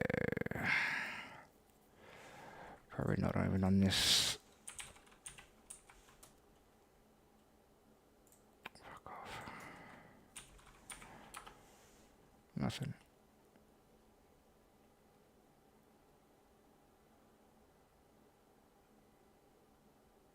Yeah, fair enough.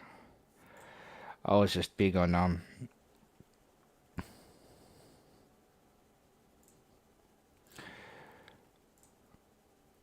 big console gamer on the Xbox, so Game Pass made sense. Plus, you needed Game Pass to be able to play on Xbox. So once they put it all together.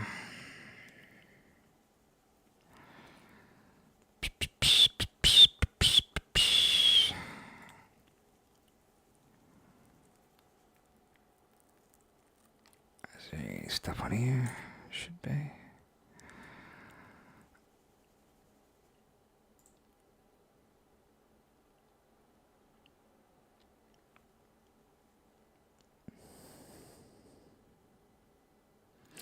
Here you go. Here's some Australian Superbike Championship content that I shot, produced, and edited. Man, this opener here. This is all me. Shot it, cut it, produced it, edited it, everything. This is one of my favourites. 3 factory bikes all have their strong points. The Ducati is obviously, they've only got 1 bike in the field, so they're doing all the development with that. In my opinion, they're not quite there yet. They're fast, but the bike isn't quite reliable. The factory Ducati is more than capable of winning races compared to the Yamaha, who have been on their bike for 2 seasons, and the factory Honda, who have had their bike forever. I've ridden the Honda, and the Honda's definitely a good handling bike. It does everything really, really nice. Over the years, you've seen, you know, a big rivalry between Honda I and don't Yamaha, smoke in here often, bro. Just big every now and then. players Really around the world.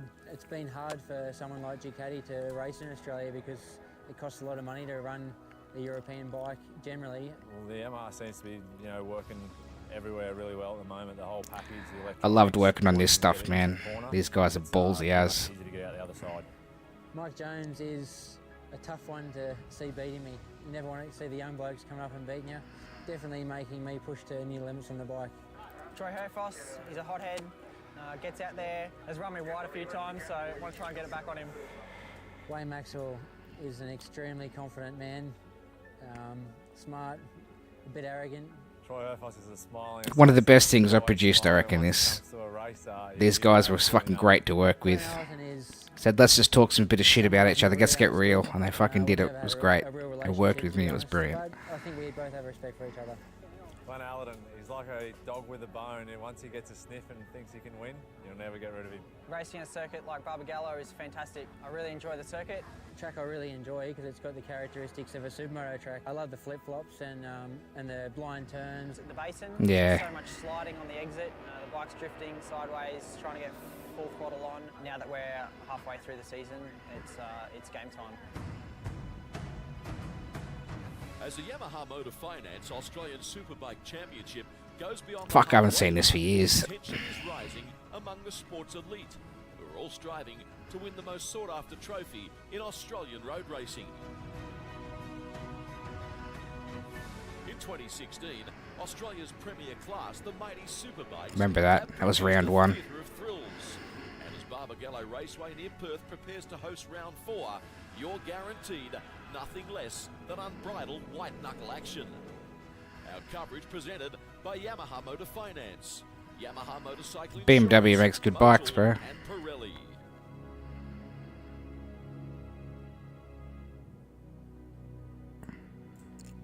I miss working on that shit. Some of the best content I ever made, I reckon. Did some cool bike reviews as well, which I thought were cool. Shot it, edited it all as well. All on TV.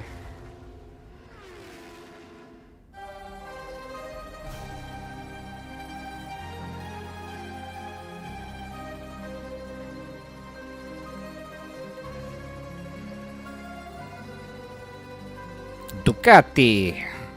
Bellissimo.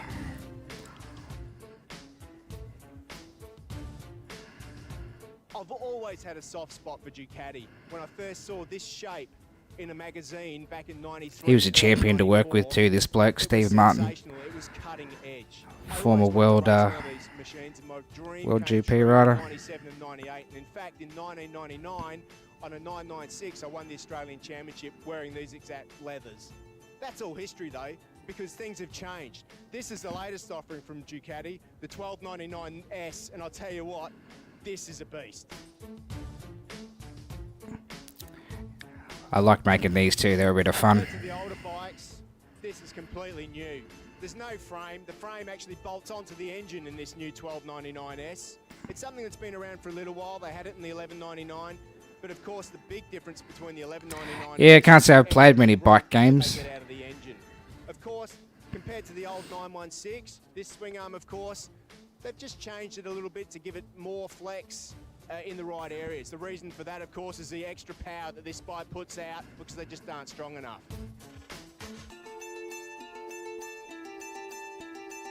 Of course, it comes with top quality Olin suspension, a TTX rear shock. It's pretty much ready to race. The special thing with the S model, of course, is it's got the semi-active suspension, which is adjusted by the ECU to suit the riding conditions. The 1299, of course, has got traction control, wheelie control, all the usual adjustments that the other superbikes have got. But the big thing about this bike is it's got the Bosch inertia control unit. That helps the bike itself understand the positioning. Drive Club, yeah, never. And that's a big help when it comes to making the traction control and all those other I'll have a look. work well. Can't say I've heard of it. Ducati have always used Brembo brakes, and of course, that's the brakes from the 90s. They were very good. But look at this, when you compare it to the monoblock M50s of modern era, there's just no comparison. These things are made to stop and stop quick. Ducati's DNA hasn't changed since the 70s, whether it be one of these 748s, 916 shapes through to the 1098. But I tell you what, it's certainly changed with the technology that... It's a good story. Young Sam Clark. Look at that. Clark got a beautiful run through there. A modal turn. How did he do that? Oh, that was the move of the weekend. Western Australia's Sam Clark is one of the bright young stars on the Australian motorcycle racing horizon. He comes into this weekend's round of the Australian Supersport Championship.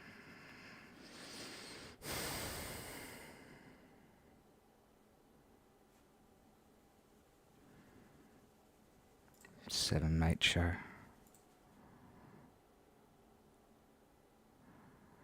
Yeah, I'll check that link out in a sec.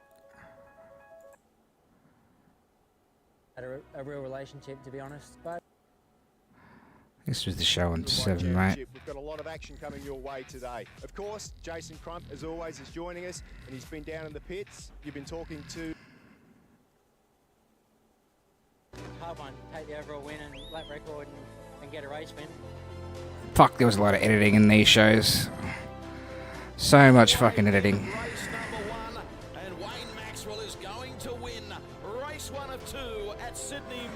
Because we shot all this shit ISO, bro. So all the cameras were shooting at ISO, and I brought it all back and cut it in post the races as well. That's just like when you've got 12 track cameras and you've got to sync them all up and make cutting the races without, and the director can't see what's going on, so we were shooting it all ISO.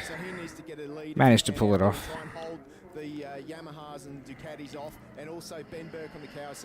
The camera operators are invaluable here. Like guys that know motorsport, that was my shot there.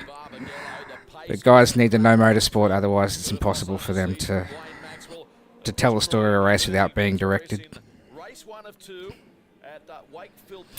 When I say ISO, it means every camera is recording in the camera itself. There was no point of base for us back in these days to do this show, to do what you would normally do in an OB, an outside broadcast, which is you'd cable all the cameras up, they'd all go back to directed. You have a vision of all the cameras and you'd be able to tell the cameras what to follow. We didn't have that luxury, so all the cameras are out there with a radio. We're watching the timesheets and basically telling them who to follow, so to speak. And when it came to the ISO and exposure and everything like that, that was all up to the camera operators. So that they had to control everything themselves. So the camos did a great job. On the inside of Allerton to move up one spot. Of course, Mike Jones, the defending Australian champion, swept all before him in 2015 on the Cube Racing entry. They are tightly packed up front. But whenever there was like a mistake or they lost what was going on, we had onboards and we'd cover some shit up with onboards. And obviously we've got big long races and we've only got so much time on air, so we had to cut laps out anyway. Just try and do it subtly so people don't notice.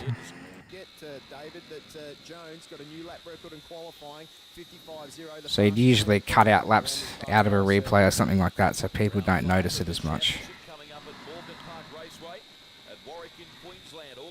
This hill, it looks a lot steeper in real life than it does on the TV here, but burning all the time. I mean, there was a time where, you know, he wasn't really... All these graphics have to be done in post. You have to pay attention to see where this guy is on the track and the time. Like, fuck, it's a lot of work. So we've done 5 laps here, and then it looks like we're going to do a replay at the start.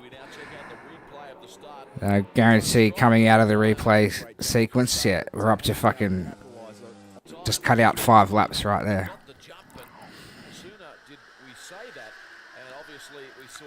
Because not much would have changed in the race, you know what I mean? If something major had changed, obviously you can't cut all the time out, you have to find another way. But yeah, so just cut out 5 laps. scintillating in Super Pole. What's happened there again? Daniel Falzon in advance of Glenn. So we've come back from an ad break there, go into an ad, and cut out more time there. So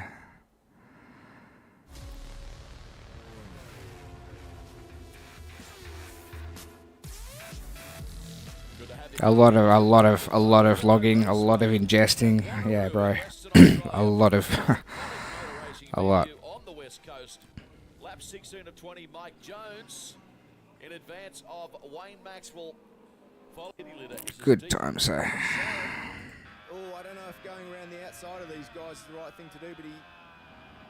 Oh, look at that. Allerton right up the inside. Fouls on back to fourth. Allerton took a big lunge into turn 6. Oh, fouls on. That is too close. And look at the time he's lost there. Gee, he'll be ruining that decision. You called it at the time. Passing on the See, we were following a different battle there, and these camos have picked up the leaders. So sometimes you got no choice. All right, let's check this link out.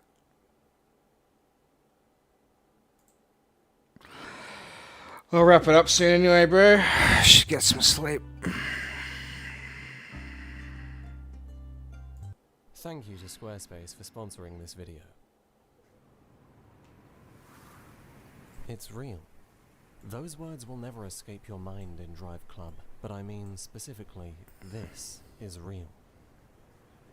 Drive Club doesn't cheat for its establishing shots, using NASA's data, the same data that accurately maps stars into the skybox. The environment is modeled up to a draw distance of 200 kilometers beyond the track. The curvature of the Earth was accounted for, and all for the sake of the sky. Lightning can now strike at wildly variable distances, and the sun can be accurately diffused by 3D volumetric clouds 100 miles away. The biggest cast the deepest shadows. You ask, you shall receive. The dourest mood. The fastest are driven by the same wind speed that influences vegetation, cables, debris, and water rippling. But you just wait until the sky gets angry. I'm going to make a lot of bold claims in this video that Drive Club is one of the most underrated racing games of all time. That there's never been a better blend of arcade racing and simulation. Yeah, true. That it is among Sony's Why was there no ever... was there ever a sequel?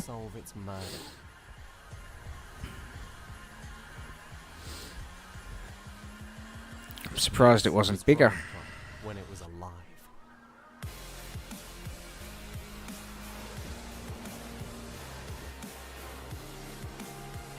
Must have been a physics problem. It must have been a very arcadey experience or something.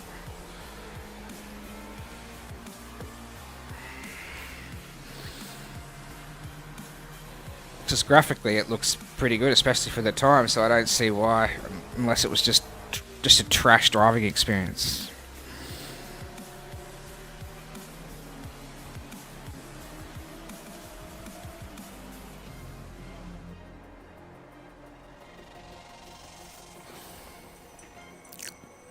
Drive Club has tracks, but it is not a track racer. It's a someplace wonderful racer. Yeah, wow. The frigid winter and beastly mountains of Norway play a perfect contrast to the arboreal paradise in Japan.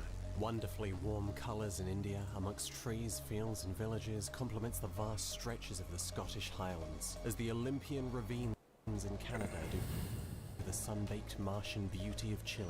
The greatest hits album of planet Earth play backdrop to our greatest technological triumphs in what defines Drive Club's art style, a contrast of natural and mechanical beauty. It's astounding that Pagani's proprietary screwheads and symmetrical carbon fiber weave were translated into the game, but I've never seen the spectacle of a track so breathtaking. Absolutely perfect, you reckon? It turns out the titanic wall of a mountain consuming your Looks pretty arcadey to me. quite distracting, like a glistening rainbow if the weather is just right, or the aurora. It's very arcadey. Sky in Scotland, Norway, or Canada. Wherever you go, the wildlife is faithful, like the properties of the local streetlights, the trees, the bushes, the flowers and moss, even the mud itself, which dampens with the leaves and roads according to elevation, temperature, and the severity of the rain. In 2014, this was the most realistic portrayal of rain and snow in any game, ever. In 2015, they called it a major inspiration for The Witcher 3. Drive Club doesn't cheat. As I drive forward, the angle of snowfall reacts realistically. When each flake crashes into the windscreen, the wipers struggle as snow melts into thicker clumps than rain. When I move, droplets slip across the screen according to my turning force and speed, sliding over the crests and valleys created by 260,000 polygons. Every sinew, every fibre and indentation of the body is there in vivid beauty. The models look And beautiful. that's the Like, they've impressive done very thing. well with that. This is Drive Club, so you can be as descriptive as you like. You're not far from just being factual.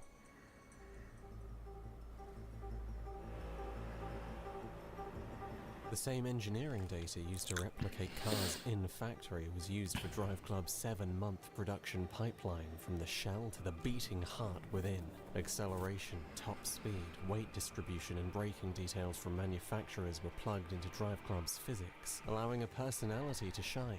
And in a hypercar, You loved a it? personality Yeah, well, I is loved something Need for else. Speed Carbon as well, It's man. placed You on know, I loved the P1 Need for Speed domestic games for what they disposal were, but... system is charged by braking and spent when you And need to Forza speed. as well, you Still know, the rest more than of it motorsport, sacrifice handling for because it was acceleration. more You simcade must than McLaren, it's unstoppable. Where the Venom GT arcadey, 1,000 galloping but, horses into you a know. missile. The Ajara R is more of an aeroplane without the wings, where the Savage Rivale is a cumbersome piece of shit that sticks its ass out if you so much as look at it. Its mother, the curve 1-to-1 is lighter than its own shadow, but has more power than God. It'll dominate as soon as you realize you should never press the accelerator.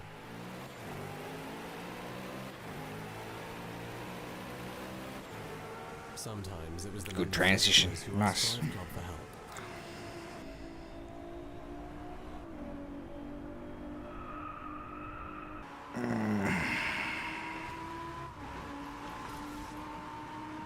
Because the most accurate description I can give of the sounds is that they are the most accurate descriptions that could be given of these sounds. At the time of recording, some were the best in the world. Mercedes and BMW use Evolution's recordings in their own libraries, which makes it difficult to pass judgment. To not like these car sounds is to not like the way these cars sound. That's why Evolution turned the music off by default. It's hard to say it was worth it.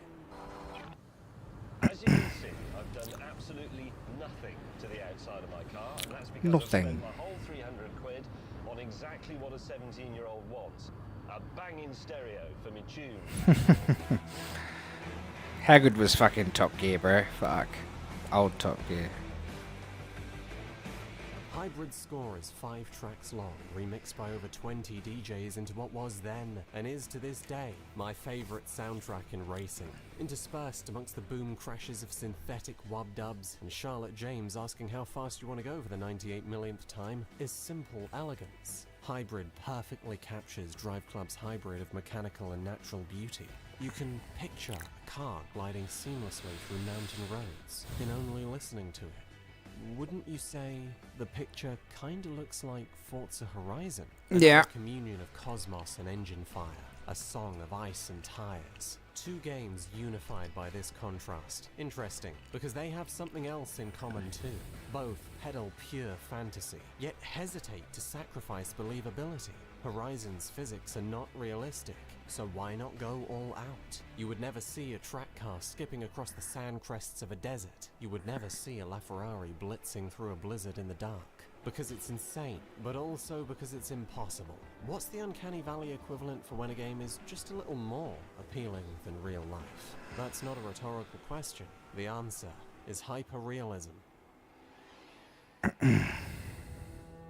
Hyperrealism is the simulation of something that never really existed, as if it does. What is real and what is If they fiction kept up are to it, I reckon seamlessly it would have had something, blended. man. No clear It's, distinction looks where good. one ends But I and never the other played it. begins. An airbrushed body is hyperreality, a drink flavored with a berry that doesn't exist. Batman and Catwoman in Arkham. This face.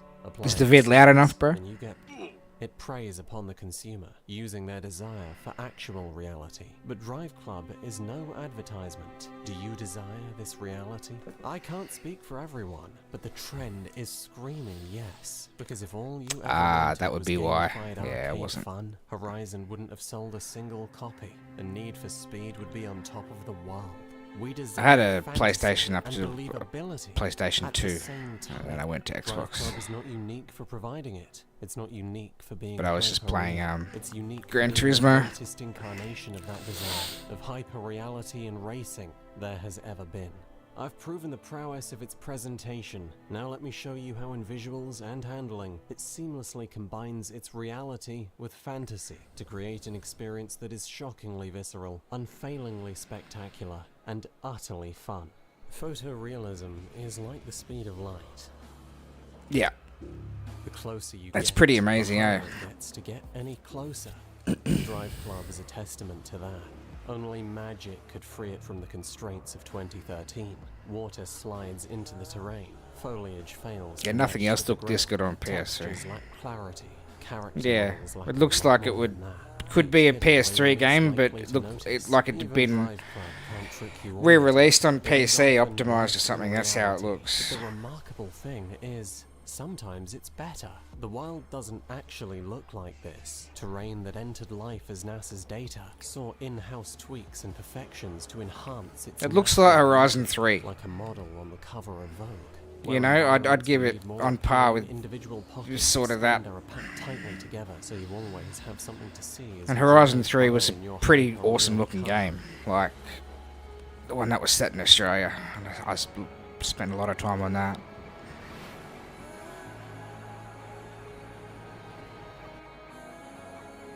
You'll see, the driving itself is the best example of them all. Weaving a Koenigsegg through the bends of a Nordic hill climb is exactly the mechanical field of motorsport, not Horizon. Drive Club has no concern for dodging traffic, shortcuts and car-to-car combat. If you aren't thinking about the racing line, if you pay no attention to exactly when to brake, what you are doing is losing. So it's a sim. No, Drive Club is not concerned with realism either. Drifting is not incentivized as it is in arcade, but it is easy. Damage is cosmetic, because its place on the simcade spectrum cannot communicate the true nature of its compromise. Where Horizon makes sweeping concessions in realism for the sake of accessibility, variance and spectacle, yet makes drifting curiously tough, Drive Club is an Drifting expertly is refined so easy in idealization Horizon. of reality. It takes our world, preserves what makes a game fun, and strips away only what doesn't. Take drafting. To draft is to enter another moving object slipstream. Here, our resistance is reduced. In reality, the effect is small. But in Drive Club, it is exaggerated to become a worthwhile strategy from the get-go, raising the depth of the average encounter. Now it's fun. Where some struggle to communicate the feeling of the road under your wheels, where they resort to tricks to create their sense of speed, Drive Club is Yeah, it is a long one, realistic. 27 Every minutes. indentation of the tarmac affects you, and that effect becomes fear if you're going fast enough. Precise control is lost, a dip in the road shudders the car off course without immediate correction. How fast do I want to go? Alright, you've given me an... I believe you, it's good. Get to the point, bro. Like... He's gone on there about 12 minutes. Horizon 4 is one of the greatest racing games ever made. Its seasons are astounding. And It was pretty cool. It was pretty amazing. Weather, it feels like child's play. If iRacing is a photorealistic capture, then Drive Club is the wild painting as the artist dreams it would be. Hyper reality. Everything that makes our world fun is preserved. Everything that does not is conceded. Yes, none of this would ever happen. Much of it isn't even physically possible. And yet, here I am. Still fucking just going around and around in circles. Just 30 FPS on precision. A clean difficulty is in your hands. The handling of the cars follows a well-oiled difficulty curve that progresses you through hot hatches to hypercars over the course of the tour, which means the problem lies with the other three, and begins, like everything, with the stars. The difficulty any given star proposes varies wildly. One in the GTR demolishes it. When Drive Club's star boundaries inconsistently decide to visit their interstellar cousins... But he's not really. If I He's... spin out, that was the punishment. That's why it's called racing. So, at what point does he talk about why it wasn't successful? Tim Shepard, Nick and Chris Pope, the physics and audio engineers who worked at Evolution. A quote from Push Square's review. Project Cars 3 takes inspiration from all over the place, but it's perhaps most closely aligned with Sony's own Drive Club. It would seem then that the PS4 cycle is ending the way it began.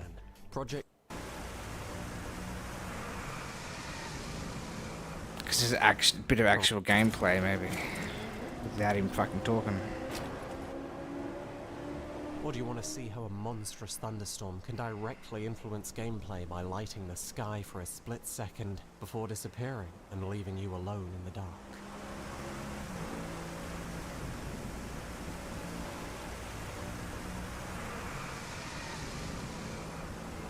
Nah. Horizon 4 is one of the greatest racing games ever made. Its seasons are astounding, and stood next to the gods that make drive clubs weather, it feels like child's play.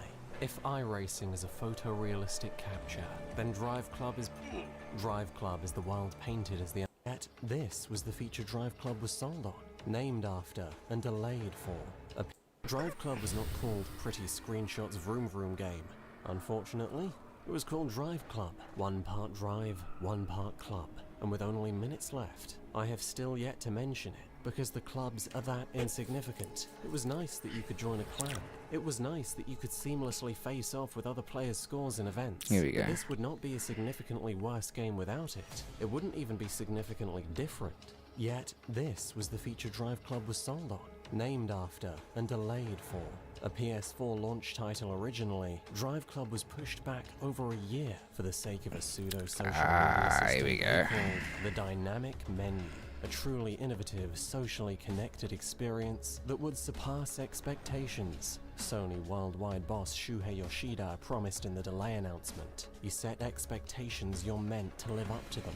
And when Drive Club finally launched, the servers didn't even work. No, here we go. Carried an identity crisis. The launch was embarrassing for everyone involved. But the case is not yet closed. Drive Club sold 2 million copies. It's the most widely played racer on the PS4 by an estimated 4 million. Unlike Split Second and Blur, Drive Club was a success, but it suffered the same fate. There was another factor at play. In 2016, the year of Evolution's closure, Sony were recovering from a severe economic stagnation, as ground was lost to competitors in nearly all of their diverse markets. Buildings were sold, branches, and perhaps connected was a restructuring of their European studios. Gorilla Cambridge and SCE London studio, like Evolution, suffered massive redundancies. Here we EA go. do worse with no pressure at all. Optimizing profits is as much of a motive as survival is. So perhaps the answer is simple, obscured by lacking transparency. Perhaps Sony lacked faith in Evolution and their franchise. Perhaps they didn't need another Gran Turismo. Perhaps Drive Club So Suits was more fucked it. trouble than it was worth. But whatever dealt the blow, now Drive Club is dead for good. There's no rabbit to pull out of a magic hat. There is no community of loyal fans that resurrected the corpse of its connectivity with a necromancy of LAN. Not because no one cares, but because no one could. PlayStation exclusivity. But they didn't have to, because Gran Turismo sort of stepped up to the mask, and so did Horizon and that. So they had their chance and they missed it. They missed the moment. Drive Club director Paul Rashinsky, joined by the redundant staff of Evolution, would next go on to produce a spiritual So they went on to successor Project Motorsport. Cars, wasn't it? Onrush. Had you heard of it? Not likely. Onrush was a failure, and Rashinsky's next project wouldn't fare much better. Project Cars 3. People in the know seemed excited. The man behind Drive Club was back. But so was David Kirk, Tim Shepard, Nick and Chris Pope, the physics and audio engineers who worked at Evolution. A quote from Push Square's review. Project Cars 3 takes inspiration from all over the place, but it's perhaps most closely aligned with Sony's own Drive Club. It would seem then that the PS4 cycle is ending the way it began. Project Cars 3 is infamous for betraying the series' legacy and graphically resembling a mobile game. It looks like it released 6 years before Drive Club, not 6 years after. There is no happy ending. Except for this one. Gran Turismo Sport is far from perfect and thinly focuses on a singular experience. Project Cars betrays itself. Motorsport 7 was a disappointment. Gotham is gone. This slice of the genre is troubled, and Drive Club was to be its next generation 7 years ago. But even in death, it feels like the next generation today. What are you waiting for? GT7? Forza 8? Drive Club can be here now. And how fast do I want to go? The Forza truth is, 8, what a I don't fuck. care, as long as it's in Drive Club. Don't even get me started there. The dynamic menu is dead, but its concept has never been more alive. A car hardly needs a hub of seamless connection, but a person lives in the year Just 2021. back in the webcam, I think. Squarespace can offer you a nexus of net, a robust assembly of blogs, stores, member-exclusive content, newsletters, and social media updates. Squarespace can be your bio and your profile picture, but not for one site, for all of them. And you can construct it by hand with tools as capable as they are simple. In 30 minutes with Squarespace's crisp and diverse presets, you have a strong start. In an hour, it can be personalized with theme colors, the structure of placement, and stylish text. Risk-free. You won't need any card details until you're ready to publish, when you can use code WHITELIGHT for 10% off your first purchase of a website or domain. Special thanks go out to No, G Series, Alan Song, Alex Graft, Austin Novosel, Bishop Nelson, Chase Baker, Chino, Diseased, Duncan Austin, Effectfully, Elijah Hayden, Ed, Eli Weaver, Geordie, Nines, Norman Broyes, Cy.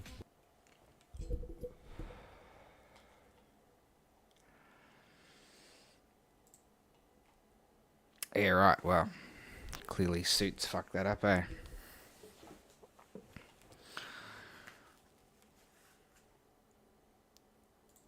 Over-promising, under-delivering. Pretty standard.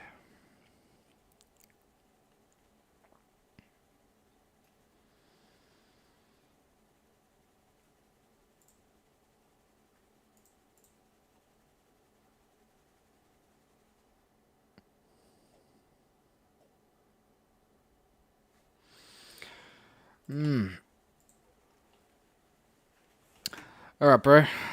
Might call it a night. Get some sleep, eh?